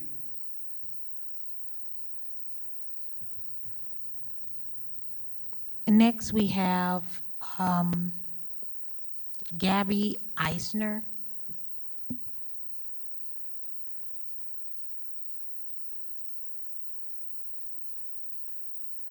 All right, is that Gabby on the screen? Yes, sorry. Okay. Sorry, it's so dark in There here. it is. It took a minute for your name to come up. All right, do you swear or affirm that the testimony that you're about to give is true to the best of your ability? I do. All right, you have 3 minutes. Please proceed. Good afternoon or good evening now. My name is Gabby Eisner and I live in Ward 2. And I am here again today to express my support for Board Bill 185. I want to echo everything that has already been said and emphasize just how important it is for new surveillance technologies to go through the process of a public hearing so that community members and civil liberties experts and tech professionals are able to comment on any new technologies proposed. We deserve the right to approve or deny the use of any surveillance technology that will be used in our neighborhoods. Many surveillance systems are funded through federal grants, which have little oversight and are often part of public-private partnerships, and therefore bypass local budget processes and elected officials. The use of surveillance technology and data collection without any community input or control presents a significant threat that disproportionately affects immigrant communities, communities of color, low-income communities, and people seeking abortions. I believe that community members should play a meaningful role in deciding if and how surveillance technologies are funded, acquired, and used. Board Bill 185 is a step in the right direction. It is about building public trust by seeking community consent and focusing on re-envisioning public safety rather than allowing the use of surveillance technology to bloom without transparency or oversight, both of which are long overdue in St. Louis. And so I'm here today to ask the Public Safety Committee to vote yes on this bill. Thank you for your time. Gabby, are you representing IFCLA today or yourself? I am not. There is someone else on here who is representing IFCLA. But last time you were representing IFCLA, is that correct? I was okay. representing- yes, just that is correct. checking. Thank you. Great Yes, to thank see you you. for Gabby was a saying former student of mine too. All right, thank you for that. Next individual. And next, we have Valencia Alvarez. All right. Do you swear or affirm that the testimony that you're about to give is true to the best of your ability? I do. All right, 3 minutes. Please proceed. Thank you. Hello, everyone. My name is Valencia Alvarez, and I live in Ward 10. I am here on behalf of IFCLA, the Interfaith Committee on Latin America, which is located in Ward 1. I'm here today to express our support for Board Bill 185 and reiterate how surveillance impacts the community we serve and work with at IFCLA. As my colleague Gabby said last week, IFCLA works alongside a group of over 100 brown and Black asylum seekers in the area who are currently under some form of state surveillance. Most of these are mothers, fathers, grandfathers fleeing from different situations in their home country. They are surveilled through different forms of electronic monitoring tools, including ankle monitors, voice recognition technology, and a mobile app called SmartLink, which uses facial recognition software and geolocation for check-ins. These surveillance technologies are a way for police, and specifically ICE, to extend their reach into asylum seekers' homes, their family lives, and their communities. Law enforcement agencies have acquired quite an arsenal of privacy-invasive surveillance technologies, and far too often this acquisition takes place under a cloak of secrecy. So instead of continuing the status quo of allowing the police and other government agencies to make decisions about acquiring surveillance technology unilaterally and in secret, Board Bill 185 requires that such decisions be made only after providing the public with significant information about the technology and an opportunity to voice their opinions. This process allows impacted communities, like the ones we serve, who has been disproportionately targeted by surveillance, as we've seen at IFCLA, specifically the Black and Brown asylum seekers we work with, to comment on any new technologies proposed. As law enforcement agencies extend their reach into homes, family lives, and communities, we need this oversight mechanism that Board Bill 185 proposes. And I urge the Public Safety Committee to vote yes on this bill. Thank you so much. Thank you. Next, we have Jake Lionfields. Yeah, can you hear me? Yes. All right. Do you swear or affirm to tell that the testimony that you're about to give is true to the best of your ability? I do. All right. 3 minutes. Please proceed. Thanks. I guess I'm just wondering when someone who's opposed to this bill is going to speak up. And all I hear are dozens and dozens of people coming to you week after week after week after month after year, saying that they want oversight in terms of how SLMPD uses their fancy toys. And that seems pretty basic. By the way, I am in the 7th Ward. I think I'm supposed to say that. It's just, I'm a little exasperated, right? It's like the community, the people, your voters are telling you what they want and need. And, we're coming up on 10 years after Mike Brown was murdered. And we can't get oversight for how police are, using increasingly sophisticated surveillance tools in our city. I mean, that's just baffling to me. I also think that Ms. Bordeaux had a really great, term that she used. She talked about one-term energy, and I want to reiterate that. I've never seen such one-term energy, maybe not since Lyda Cruz. And I think she recognized she had one-term energy because she decided not to run for re-election. The mayor's failed to deliver on this. I mean, it doesn't seem like she's supporting it. She's failed to deliver on protecting unhoused residents, on other forms of police accountability. I don't know what she expects voters to do when it comes to her re-election. The progressive multiracial coalition that put her in office. We had expectations, and she's backtracked or taken no action on so much of that. And so that's just, kind of wild to me that we don't have a mayor who sees that the clear political incentive here is to pass and support Board Bill 185. It's just so confusing. The other thing is that the political arm of SLMPD historically, is a loser. The Police Officers Association has a horrible track record of electing their preferred candidates. So there might be fear mongering by the police chief or by someone else making calls to folks, but I don't know. I don't see an effectiveness politically in following what Chief Tracy has to say. But I guess the last thing, and the thing that just frustrates me the most, is relationships without accountability are abusive. And that's what I'm seeing here. We don't have a police department who's willing that is your to time. If you subject could themselves. please just finish your thought. I'll finish up my thought. Yeah, and so, if you want trust, or if you want to talk about improving police community relations during your reelection campaigns, then I'd advise you to pass Board Bill 185, because that's actual accountability, right? So those are just some thoughts I wanted to share. Please vote to pass this today. Thank you. Next, we have Jerry Connolly.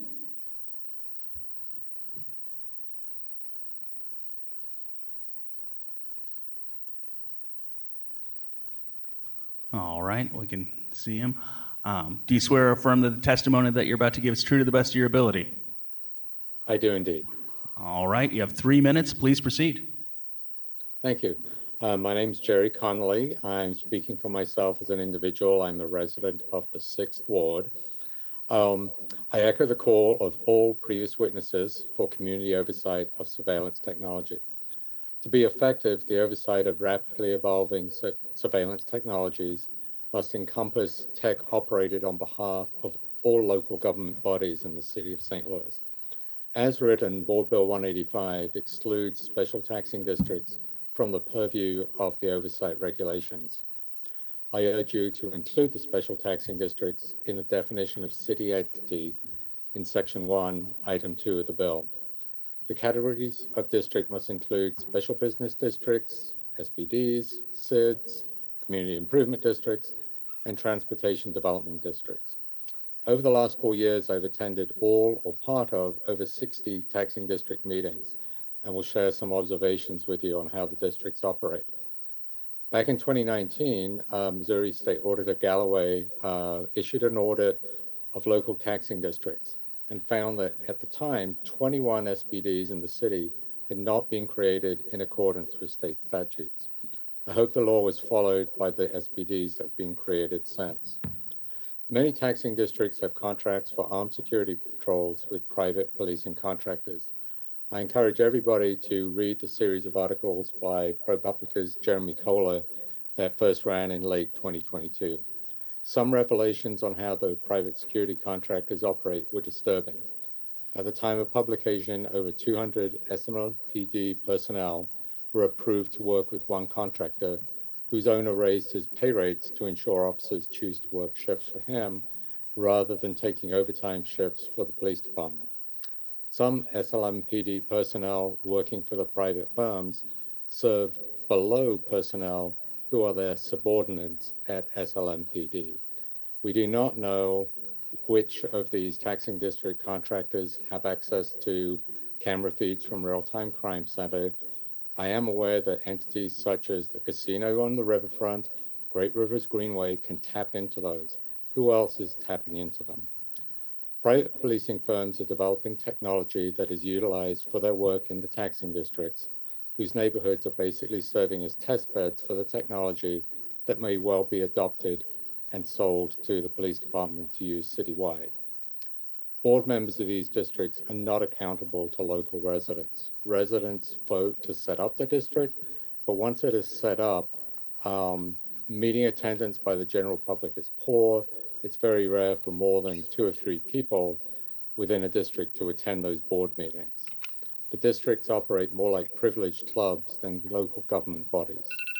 Many districts don't comply with the Missouri That's your Sunshine time. Law. If you could just finish up your thought, please. Okay, yes, scores of these boards do not post their meetings and agendas on the city's website. And just last week, the St. Louis Hills SBD went into a closed session to vote on a contract, and they didn't follow the correct procedure to do that. So I urge you to add these districts to the purview of the bill. Thank you very much. Thank you. Next, we have Jackie Langham.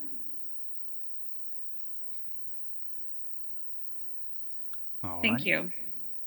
Do you swear or affirm that the testimony that you're about to give is true to the best of your ability? I do. All right, 3 minutes, please proceed. Thank you. Alderman Narayan, I am a constituent and homeowner in your ward, the 4th Ward. I am asking you, as your constituent, to support Board Bill 185. We need you to support efforts to involve the community in decisions that directly impact our lives. As a lawyer, we need you to protect our civil rights and our civil liberties. Giving unfettered access to information about our daily activities without accountability is a slippery slope. I echo what my colleague Keith Rose said earlier. We need to worry about who will have access to this information and how it will be used in the years ahead. We need to act now to ensure we have access to information, to know what information is being collected and recorded, and an opportunity to participate in the process. We need to ensure accountability to the community as the police department moves forward and as technology changes over time. The key is accountability.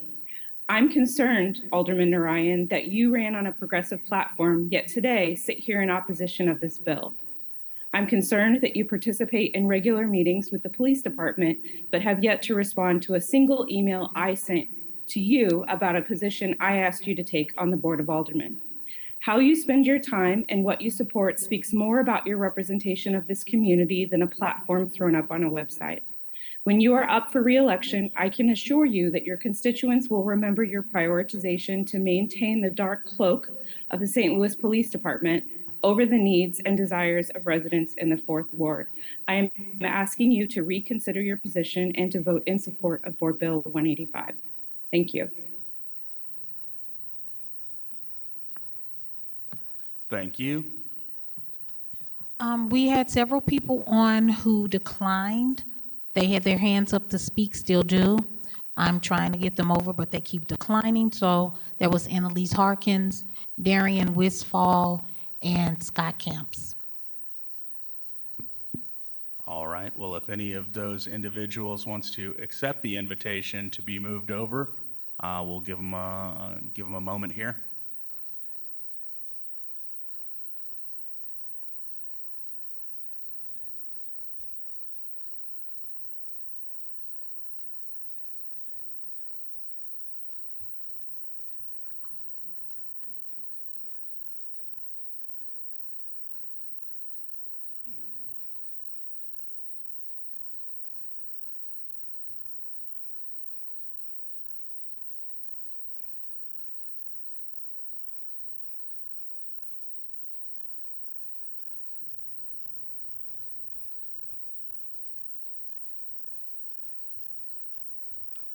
All right, do we have anyone moved over?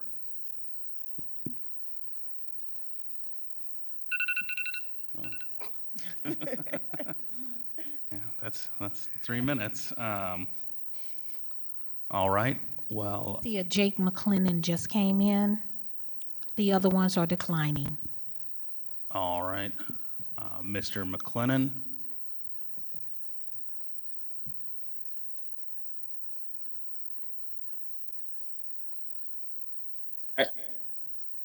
Sorry about that. Can you see me now?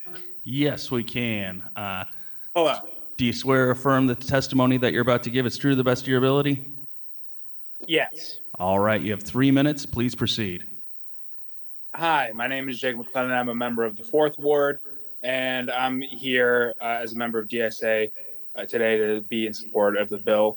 I think that oversight's always a good thing. I think that transparency helps us live in a safer and more connected community, understanding that the people who are sworn to protect us are doing so and can point to things and correctly say, like, hey, this is what's helping us. I think it's an incredibly important thing.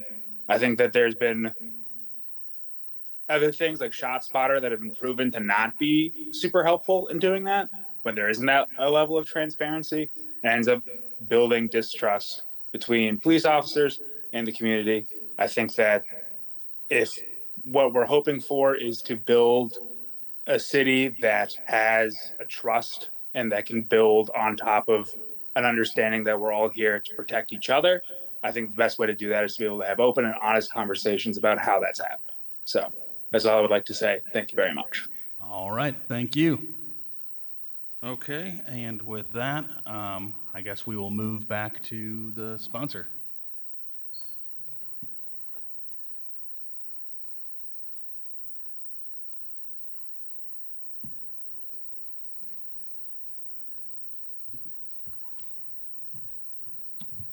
All right, open for any questions. We have one more, I'm sorry, Mr. Aldrich, that has his hand up to speak, and that is Mr. Sean Moyer. All right. All right, we can see you. Do you have the name, Madam Clerk?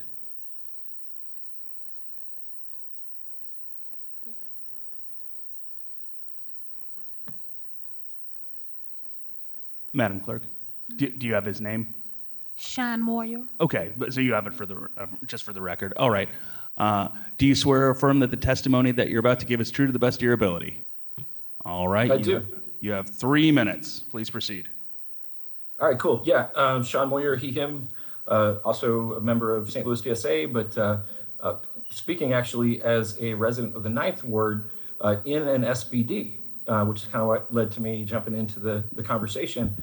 I just wanted to note that I know that there's some alders that have said, they're not sure about whether this oversight should apply to the SBDs and to the rent-a-cop squads that they have. I live in a neighborhood where, unbeknownst to me, when I had bought my house, my funds were going to private policing.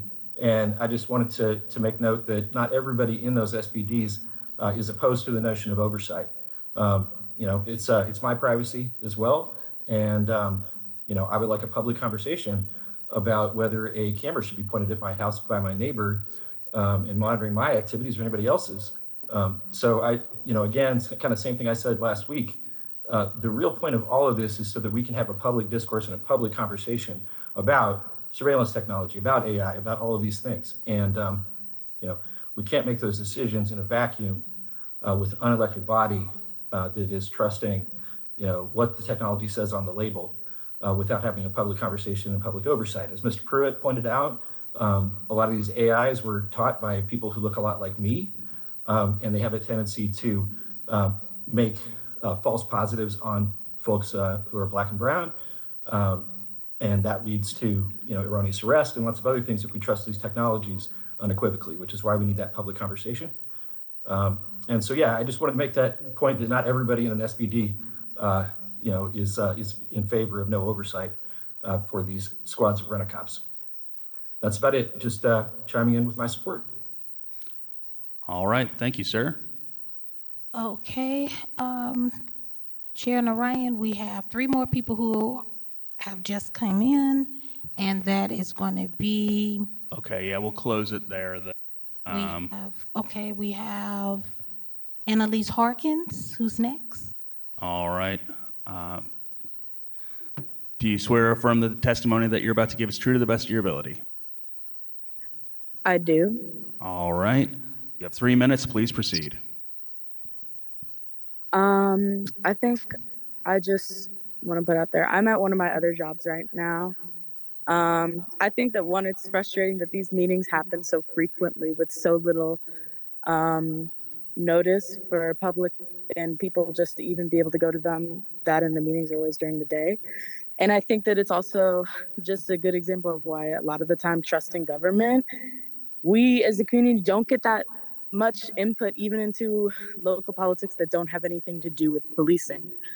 We can think of that as statewide. We can think of just that as the whole government-wide. Right now, I'm at one of the organizations where we have like 25 volunteers who are collecting for the abortion rights petition, who have to take time off of their work, who have to come here and go out in public, put themselves at risk to go ask people who are potentially dangerous to them about abortion, because our state government decided without oversight, without input from community, that we wouldn't have that right. And so many abortion activists and people have advocated today and talked about how this law all is connected to that, and how these same issues are intertwined and how the data being collected can be used against people. And I think I'm proud of us as a community that we were able to show up at such late notice. And I don't believe that I have anything left to say to the Board of Aldermen other than you need to pass this.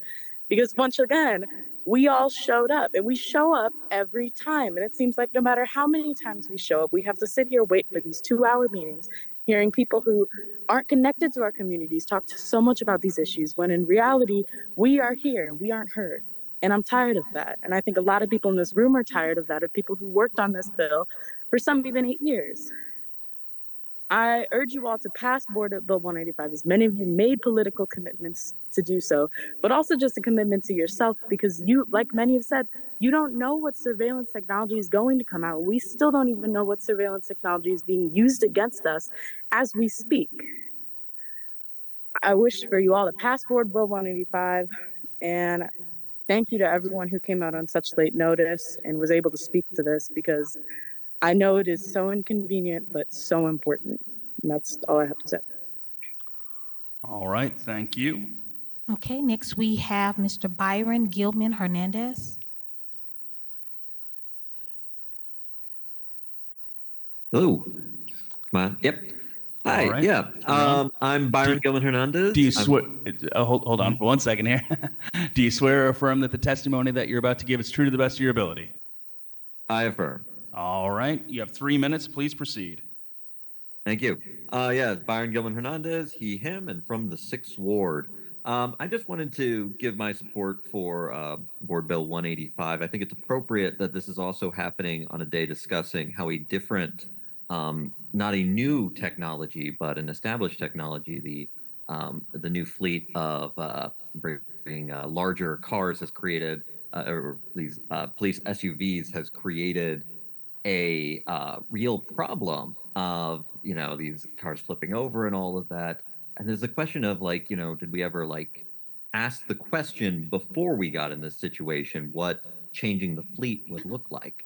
And that's why I think this bill is important, because so much of adopting new technologies is a question of imagination, our ability to ask, well, how might this not work before we implement it? Where are we expecting problems might arise from perspectives that are, not only from diverse voices that are not frequently reflected among software engineers, but just from the perspective of people who are not trying to, make the sale or get this thing operated, but asking, how is this going to affect my life?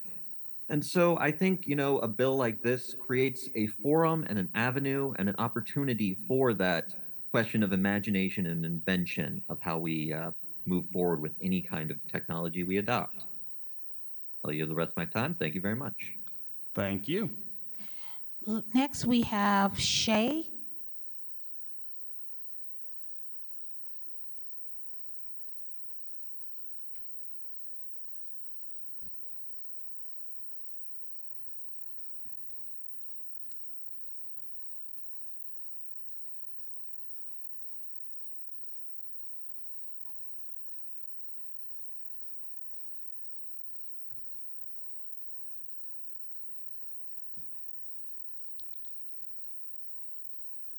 Okay, we have, they didn't give a name, they just have Action St. Louis. Oh, apologies. I wasn't able to change the name. It's Marcel Higgins. All right. Could you spell that for the clerk, please? MarcelHagens. All right. And do you swear or affirm that the testimony that you're about to give is true to the best of your ability? Yes, it is. All right. You have 3 minutes. Please proceed. I just want to make it quick. My name is Marcel Higgins. I am the policy coordinator with Action St. Louis, and I want to second, third, and fourth all of my comrades in arms there and that's present in the hearing around supporting Board Bill 185. Now, just really quick, there is one note that I want to make, and that is, as everybody reiterated, this is an exercise in trust. Over the last year, we've seen excuse me, 5, 6, 7, 8. Over the last year, we have seen multiple people die at the hands or in the City Justice Center, and we had an oversight board that wasn't able to gain access to those people.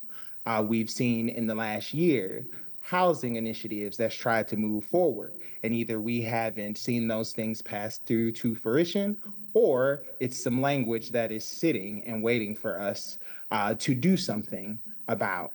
And then lastly, in the last year, we've watched a mayor go on live radio, live television, and basically say the police can't drive. And then we had someone in the hearing today try to, again, bail out the police.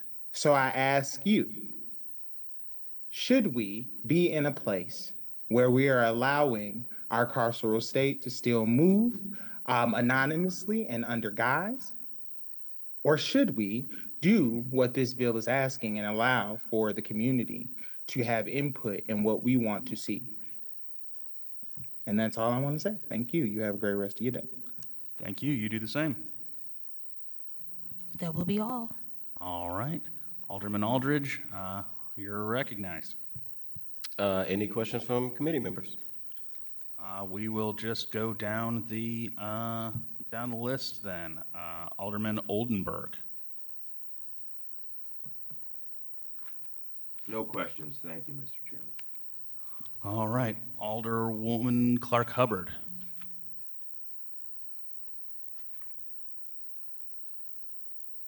No questions, thank you. All right. Alderwoman Keys. No questions, thank you. And I'd like to thank all of the persons who came out today to speak on this issue one way or another. All right. Alderwoman Velasquez. At this time. All right. Alderwoman Saunier. I want to thank everyone who came and showed up today. Alderman Aldridge, in your opening remarks, you talked about your changes to, or your elimination of Section 9 and Section 10. Could you talk about that a bit more?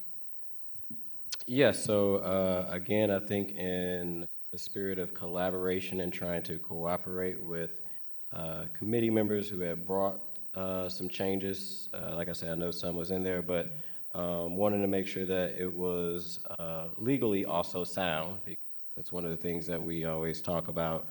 There was just two things that was flagged in there that could have been an issue. And while the community probably, knew that that was important, even in this space, the community was working in good faith to say, hey, we know we won't get everything, and if that is an issue, what can we do to get to a place where committee members at this Board of Aldermen will be in a good spot to be able to vote this out, understanding it.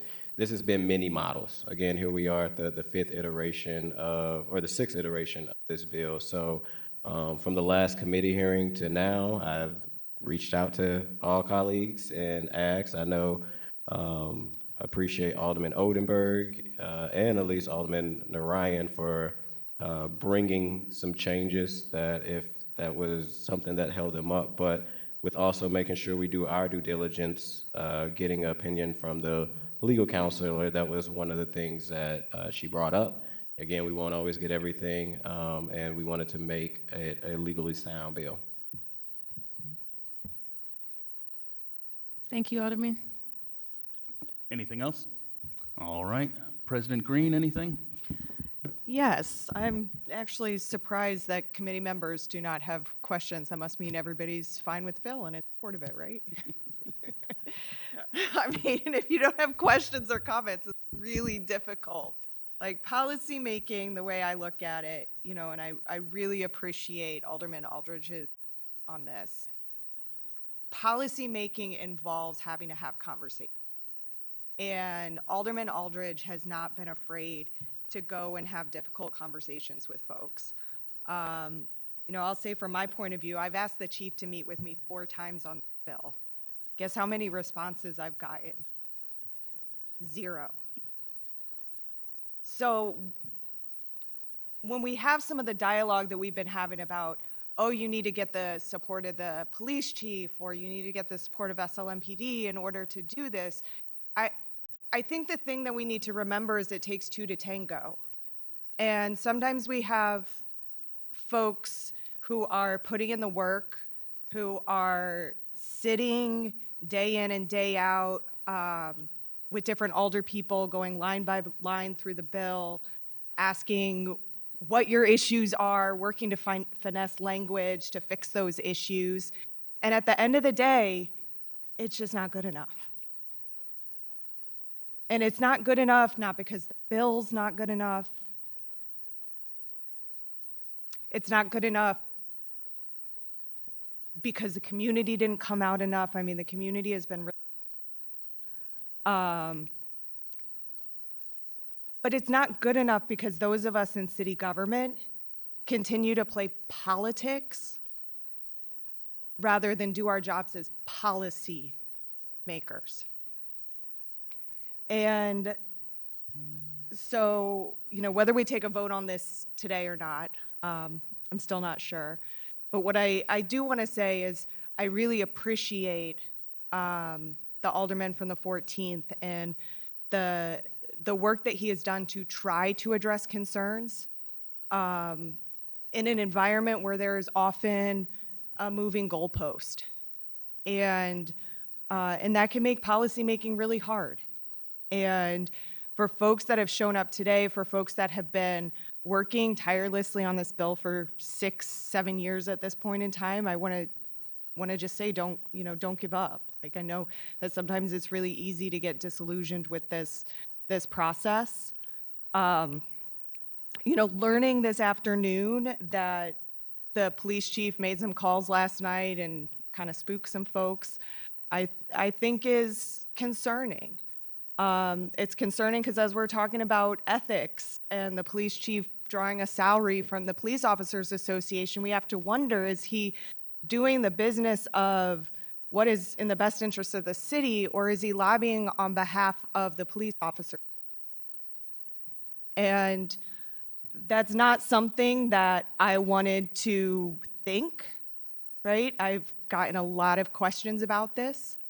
But I do have to say it's problematic when a police chief refuses to sit down with the president of the Board of Aldermen on a piece of legislation so that we may work together and we may try to reach consensus, because I cannot reach consensus with somebody who will not talk to me about this issue.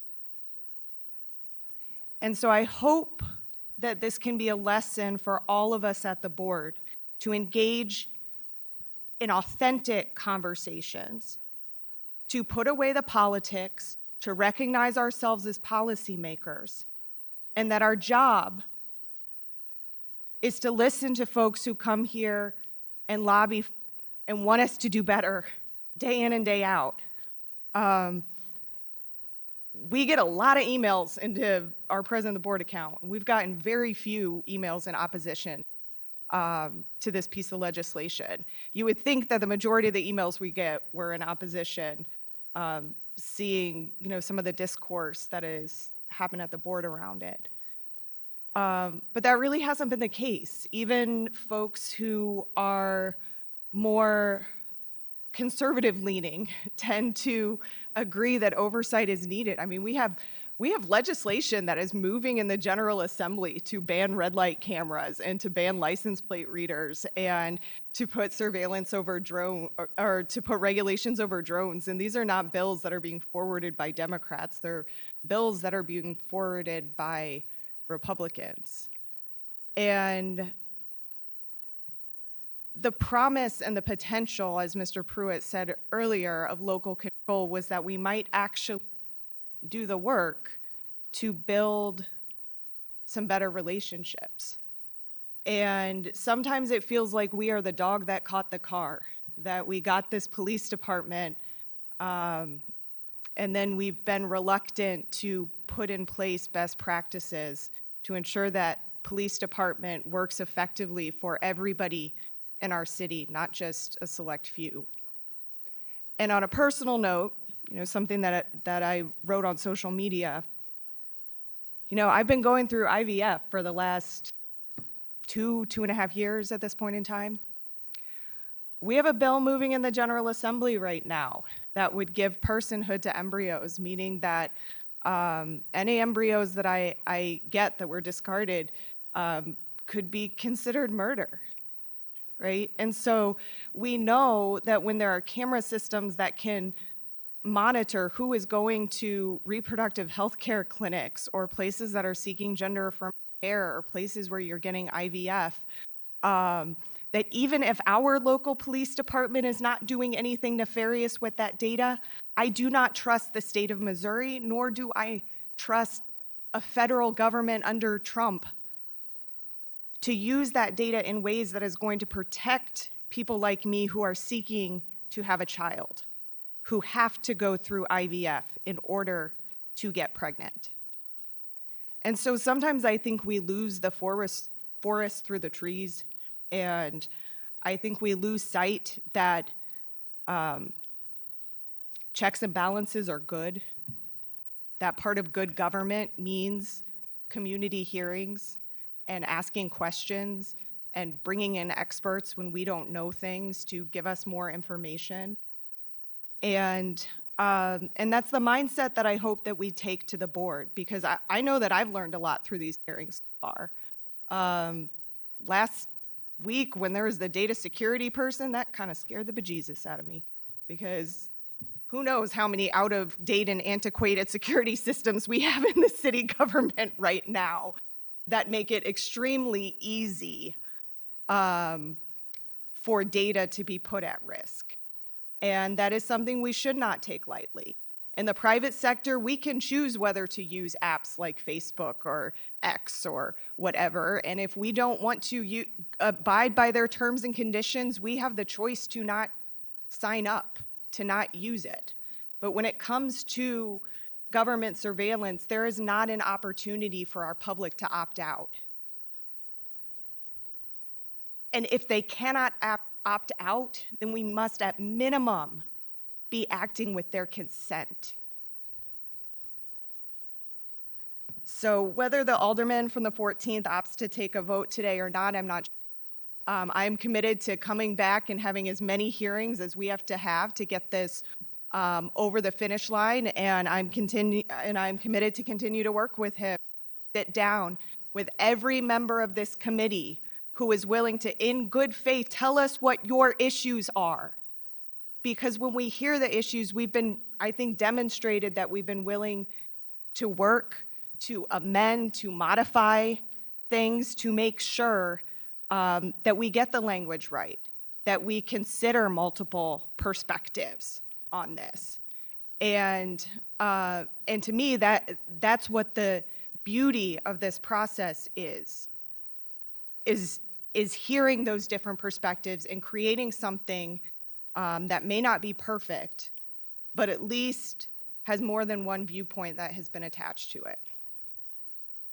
So not going to take very much more time. I didn't really have any questions because I've been so intimately involved with this bill. But I do want to thank you because I think that the leadership that you have shown and the willingness to have difficult conversations,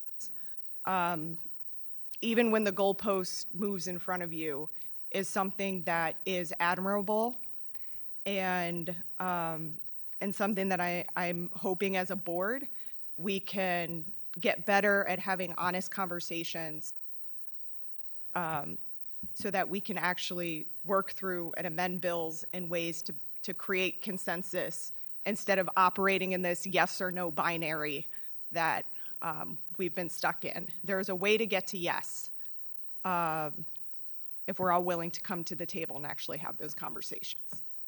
So thanks.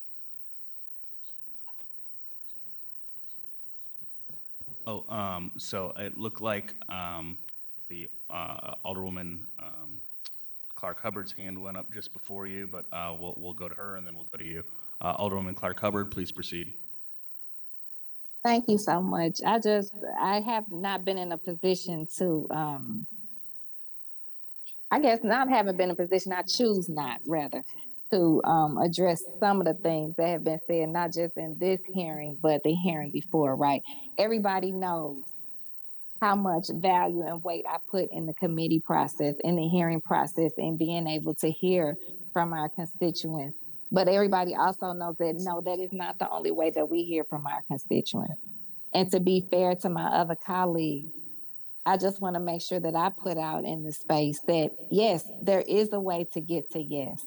And yes, there is a way for us to work together. But we have responsibilities down here and weight that we have to put on if it's for one or two people. And I'm not saying that it's one or two people in that room because I know it's been clearly way more than one or two people. But to also make sure that we hear from all of our surrounding constituencies that we have a responsibility to down here at the Board of Aldermen. Also, the responsibility that we have to be able to be in a position to advocate for them. That means having healthy, respectful relationships with them. That means, yes, like President Green saying, being able to talk to them. I apologize for not being able to talk to you, Alderman Aldridge, yesterday, and to you today, President Green. My vote was actually easier last week. But after people did go back and view, my constituents some of them did go back and view. And the feedback that I got, I'm thankful for the relationship that I had with Blake Strode, that I was able to talk to him about possibly moving forward, educating and having the lines of communication open to move towards a pathway to this. While we in place, I know that some people are not in agreement with it, but while we are in place with an executive order as we speak, that's in a lot of the information, a lot of the same verbiage that's in our bill.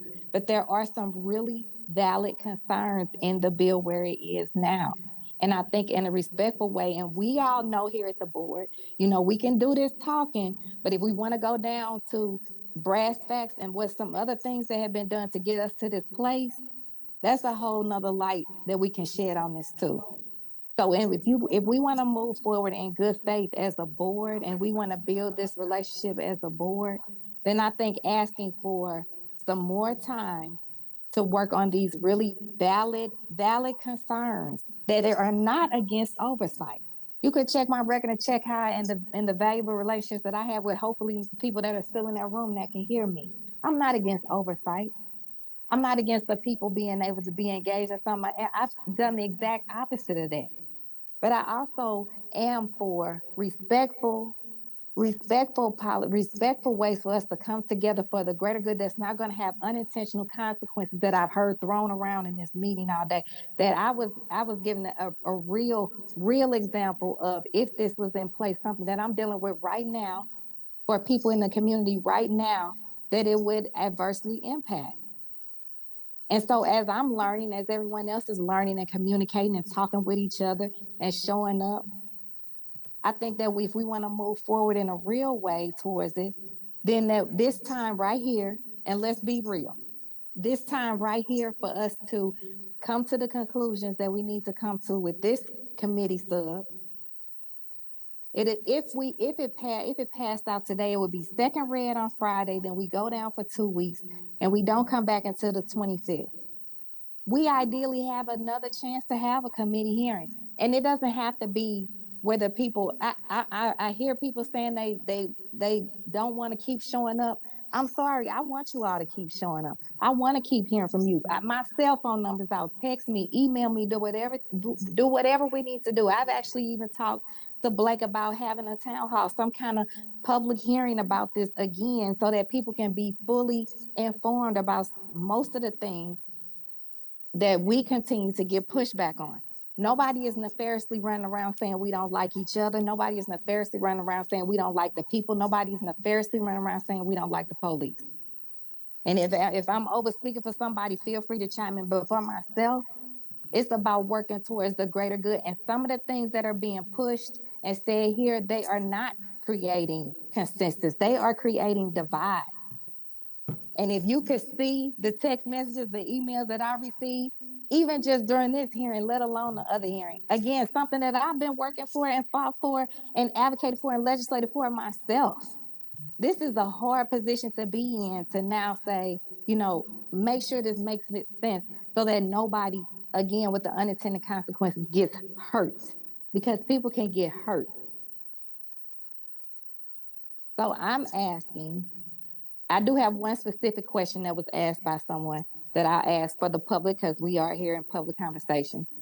But on top of that, I'm asking that give us this time to be able to work towards these real, and you all know what they are, these real concerns, be it through an amendment or be it through changing something so that we can get towards what a real good faith policy would be that wouldn't have any unintended consequences, that wouldn't be in comparison and putting up against something. Because a lot of even the data that's been used about where this has worked, some are being pulled back and some of it does have unintended consequences. But that's not being shared here, and I understand that. At the same time, I think we do need the opportunity to share that, and that's what I've asked, specifically talk, and I think the space that Blake and I could create would do. But specifically, I was asked, and this will be my probably one and only question unless the response emits for another one, is if this policy goes into place, would that halt red light cameras in the city of St. Louis? Is she asking me to sponsor? Yeah, is that directed You towards? or President Green or whoever? No, it would, those Okay, are, no, this is to make sure that red light cameras has oversight and we know how that data is being used and how that technology is being used, understanding that red light cameras also recently ruled unconstitutional. So no, it does not stop red light cameras. Thank you. All right. Is that all you had, Alderwoman Clark Hubbard? Yeah, I might raise my hand again, but that's all I have for now. Thank you. Okay, thank you. Alderwoman Velasquez. Thank you, and thank you. I know Alderman Aldrich, you jumped in on this, and you've dived in. Between the last hearing and this hearing, was only the city councilor? Did you talk to, were the adjustments you made only from the city councilor's perspective? No, it was also for my colleagues who talked with me about the concerns that they had. So it was from people who actually said comments last meeting and gave input and talked with me over the phone for the last week. It was those changes on top of the city councilor's change. Great, thank you for clarifying. I do want to say, just for the record, the reason I haven't had a lot of questions is because I spent about 6 months working on this bill, and I was asked not to file a bill so we could have a conversation about one bill, this bill in particular. And I think that's important when we talk about good governance and transparency, that we also have good governance and transparency why we're doing the work. And that remains to be my concern. Is I want to not be trying to figure out which competing narrative is correct. I want to make good policy. So thank you, Alderwoman Clark Hubbard, for your comments. I do think that there's a way to get to a yes. And I would like to genuinely and honestly work through that. Some of the things that have, and some of those conversations have not happened. So I'm here for that. We talked about that early on in January when I met with the community after several meetings with the ACLU. Having been here when Terry Kennedy filed that bill as Director of Communications for the ACLU, I care deeply about transparency. I care about oversight as well. I think it's important to say that when we have concerns that are valid, that it is not turned to some divisive, polarizing thing, which it has turned into. And that disappoints me because I think I signed up for this job to work on policy and to have good governance and to work with my colleagues in good faith and with transparency. Can I respond? Or was that a question or just a statement? I can save it to my ending. I'll wait. Thank you. All right. Alderwoman Saunier, you have your hand up. Yes, yeah, I didn't, when I talked earlier, I didn't thank you, Alderman, for, all the work that you've done. And also, I want to thank Alderwoman Velasquez. I want to thank the Honorable Annie Rice. I want to thank the Honorable Terry Kennedy. I want to thank Alderwoman Clark Hubbard. I think for me, one of the best parts of joining the board at the time that we did is there is all of this history and all this context that is building upon itself. I respect so many of you all so greatly, and Alderwoman Clark Hubbard, I know you know how much I respect you, how much I love you. I really appreciate your leadership, and I've seen you take such authentic, bold stances and have looked to that and had conversations with you off the record about what that looks like. But for me, I want to also just say, like, if we're going to wait and we're going to have these conversations, I think a commitment that the people who have come here today deserve, and I think a commitment that Alderman Aldridge deserves, and a commitment that everybody else deserves. Like, I think one of the things that we have to talk about with this bill is are we building consensus amongst ourselves about what we agree on? And as a board, are we willing to do something that the police chief does not want to do? I think for me, that's something that I would really like to see, because I think we have great conversations as a board and as a group, but sometimes we have other voices and other thoughts and influences. And I have never met, this is no shade to Chief Tracy, we worked together on the surveillance drone bill excellently. We've had excellent conversations. He's come to my neighborhood meetings. At the same time, I understand I've never met police officers that want to be policed. I've never seen a police force that wants accountability and transparency. And I think if you leave that up to any self-individual, that's why you have checks and balances, because that doesn't happen. So for me, my ask, and Alderman Aldridge, I support you whether you take a vote or don't, and I see it both ways. I think that sometimes taking a vote is good, because for me, I think the things that communities struggle the most are issues over poverty and policing, because they are so complex, they are so nuanced, they have so much history and other elements. So sometimes we've seen the people who come before us, they filed bills, passed bills, taking votes. It wasn't necessarily they had it, but sometimes it's important to get it on record, like where folks are. And I have, for me, many of my constituents came today, and they are kind of frustrated with the process and how long it takes. And I always tell them this legislation, this is how this works. But I do feel like I see community kind of getting frustrated, rightfully so, with how long this is taking. So I just want to know that we are all just, a yes is not contingent upon the police chief saying I'm in support of this bill, because I don't think that's going to happen. I think Alderman Aldridge could go back and make 1 million changes to this bill and accept every amendment that's given, and I don't think that will happen. So I just want to make sure, and I think people deserve to know, because we represent people and we don't represent the police department, that we're willing to make a decision and have a conversation together about them, even if they may disagree. Thank you. All right.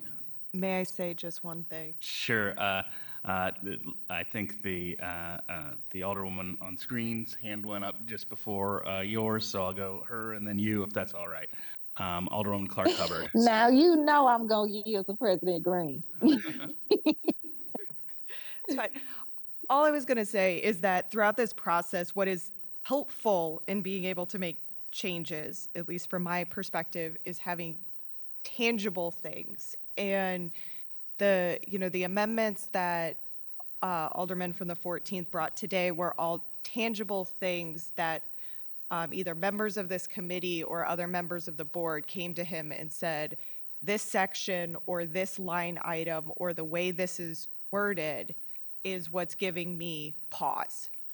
And it's really hard when we just hear legitimate concerns, but don't exactly know tangibly what those concerns are. And I know we got an 11th hour legal opinion too that Alderman Aldridge stayed up pretty late working through and working to address those pieces in the bill as well. But my request would just be like tangible things. It's a lot easier to make policy when we have tangible things that need to be changed, specific line items, specific terms, specific areas that we can work with. Go ahead. All right. Thank you for that, Madam President. And Alderwoman Clark Hubbard, please proceed. Yeah, thank you. I just wanted to push back on one of the things that my colleague, Alderwoman Faye said. not about the gratitude for Alderman Aldridge and hey, going back to former Alderman Kennedy, Clerk Kennedy, all the work. Nothing about the gratitude, but I will push back on the comment about police not wanting transparency and not wanting accountability. Because when I worked through civilian oversight and detention oversight, and even on some other things, I heard from them constantly about about not being against accountability. I think that one of the bad things that's happening in some of the narratives is putting all of the police in a box. And hey, I'll be damned, I don't want to be put all in a box with all of the aldermen. I don't want to be put all in a box with all elected officials. We all have our own mind, our own responsibilities, our own brains, and first and foremost, our own hearts. I know I do, that we come down here and we come down and show up daily, authentically, honestly, truthfully, about what we've done and haven't done, who we've talked to and who we haven't talked to, what we're doing and what we're trying to get to the yes, the pathway to the yes. Nobody that I would think that I have worked with down here is waiting on Chief Tracy to say yes, one police officer to say yes, to be in accord, to be in support and full support of this legislation. Because it's not that I'm not in support, I just have some concerns about some of the things that were brought to my attention again since the last hearing and since now we've been in this hearing. And so I brought one of them up. I have some other ones that I think I may have touched on in the text to Alderman Aldridge, but I'm just going to reiterate that no good legislation I hear it thrown around all the time down here has the full support of everybody. I don't want to be in a room of people that support me and say, you got it going on. You're doing a good job, because I know that's a lie. I want to be in a room of people that I have differences in. I want to be in a room around the table of people where we can come together and find where the real change can happen. And that's in the middle. And so that's why I'm asking, and I continue to ask about some of the things that I did, but also some of the things that were brought up today about the youth plan, and reiterate that in the interim, we do have an executive order. I know some people are against and have their own feelings about the executive order, but the reality is, the fact is, in the interim right now, as we speak on this call, we have an executive order in place.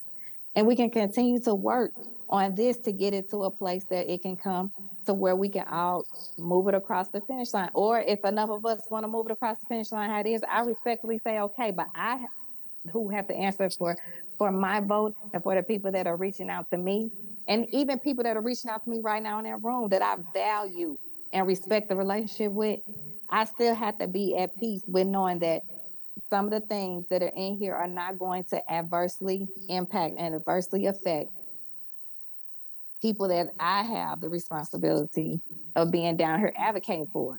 I can't go along just to get along on either side, on any side. And again, I respect everybody's work in this. And we all know the narratives behind the work in this.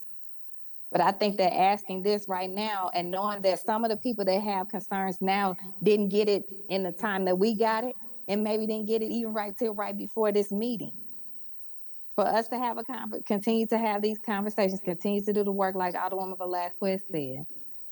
Because again, if we vote on this, if it gets out today, it still only gets second read next week. We go on break for 2 weeks and it still doesn't even come back. We can have this same meeting before we come back, after having the time to have the work, unless, that's a problem for someone that I don't know about, and you can let me know that. And then we can be ready for it when we come back.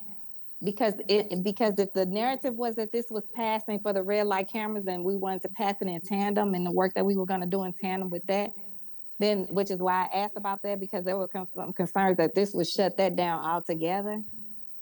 Then it feeds into, and it goes into, again, the good faith efforts that we said that we all committed that we were going to do down here if we wanted to pass them together, which I think we all agreed on. Well, most of us probably agreed. I won't speak with anybody else, but that we agreed on doing.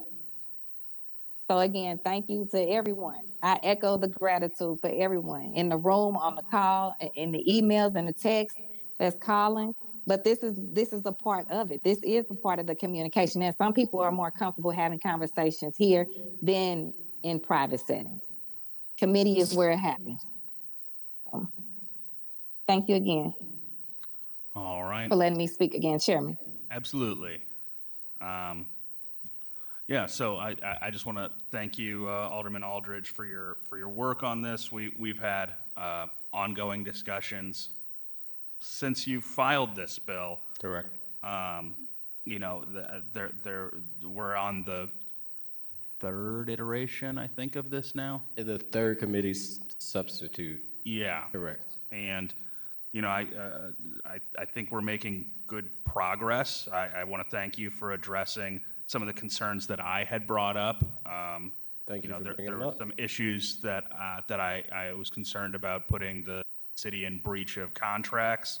I thought that you know, it was important to have the city councilor weigh in on the data use or the surveillance use plan, so that we had someone who would be able to bring potential Fourth Amendment issues to the committee to inform them as they were making their decisions.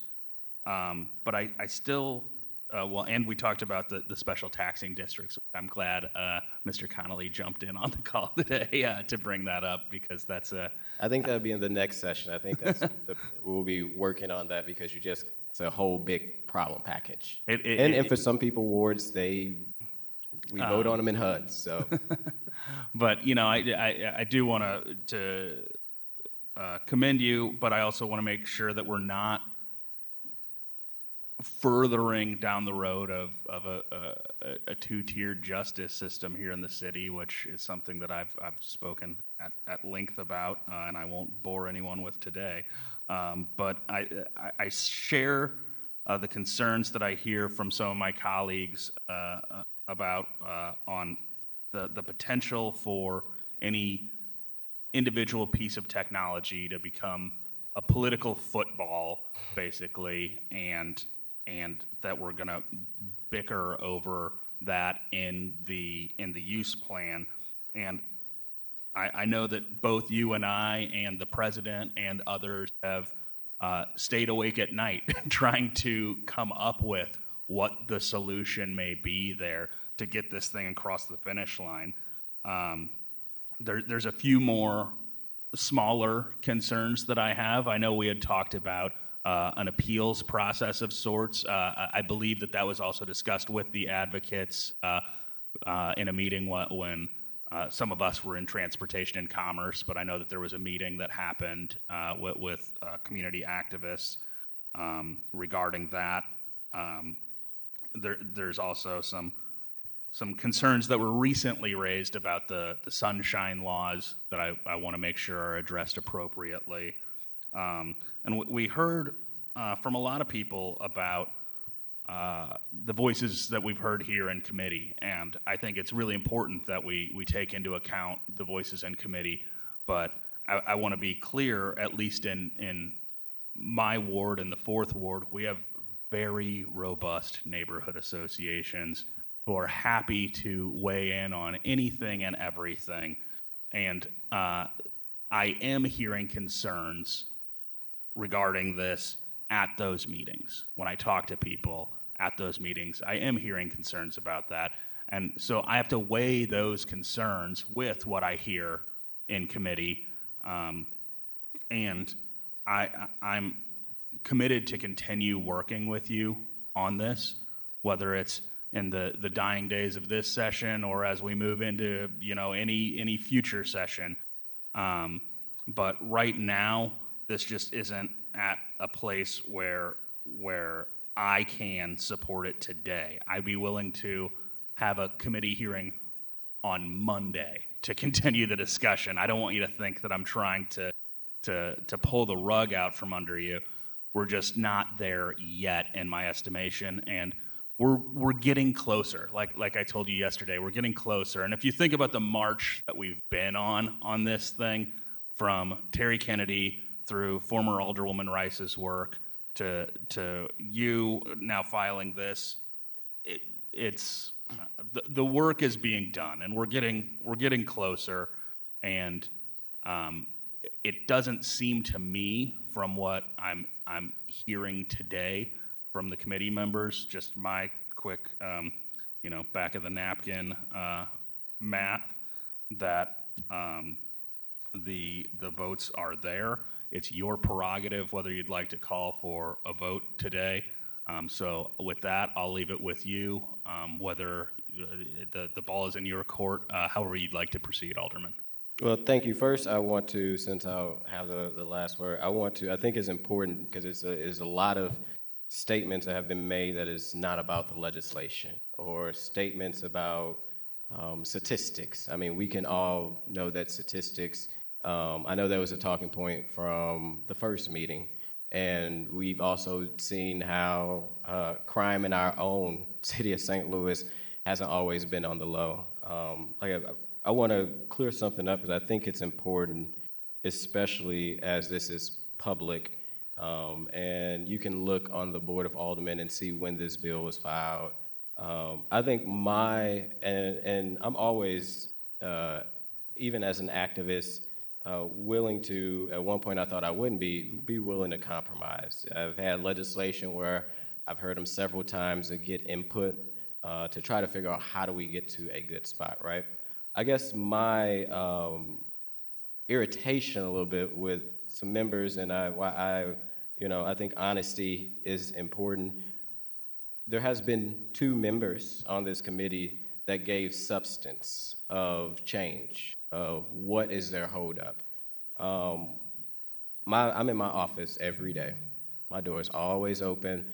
Most of the time, I go to other people's office, especially if I'm working on something. I sit down and say, hey, how can we get somewhere? There are some members on this committee, is being transparent, that have been sitting with the community groups, the people behind us, trying to craft how do we get somewhere. And only way we can get somewhere is if you give input. If it's constantly, to be honest, how we saw it, if it's no questions, no comment.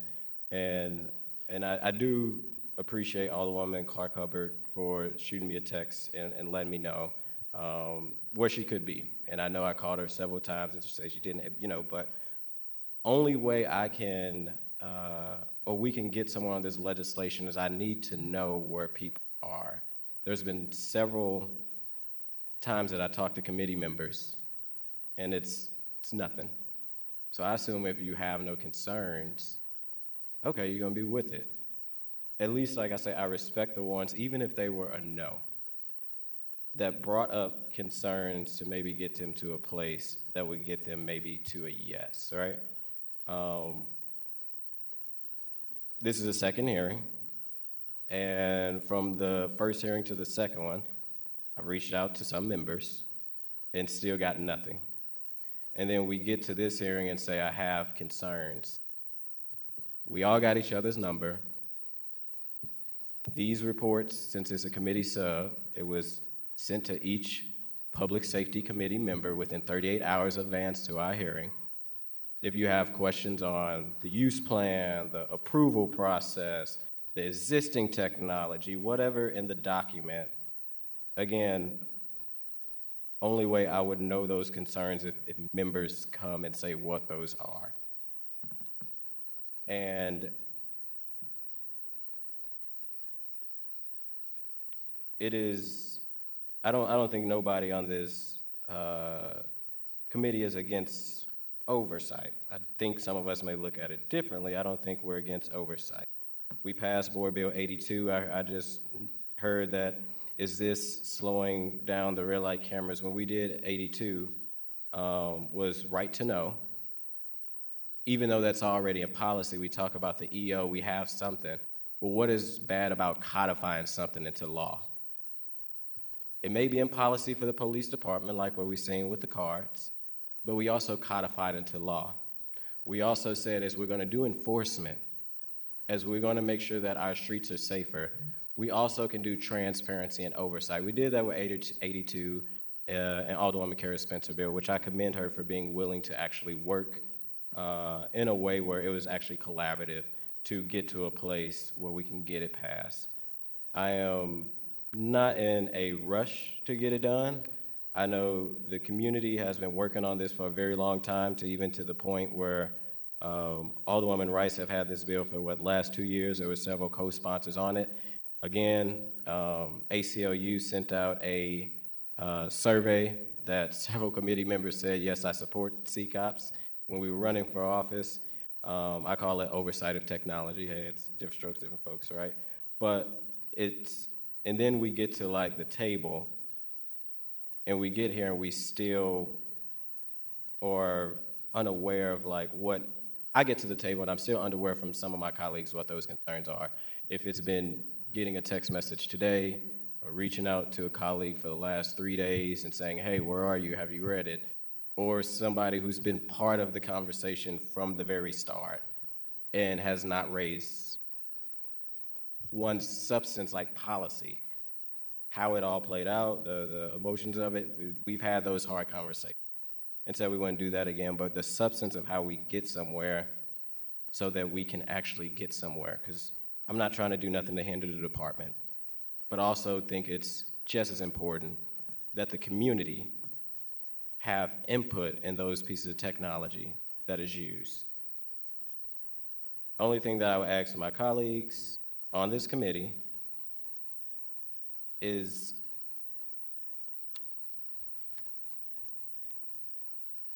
I don't want to use a good faith word because we use that so much in city government. I'm asking for something to actually know what your concerns are. And to be honest, I've only been able to know what 2 members' concerns are because they gave me something. To you, Chair Narayan, I appreciate it. And even to Alderman Odenberg, I appreciate it for giving something, for calling back, for responding, for answering to an email and saying, hey, these are some of my concerns that may be problematic to the bill. I will not take a vote on it today, hoping, and I'm not going to stop because I think this is important that the community is not going to stop because this is something that is important.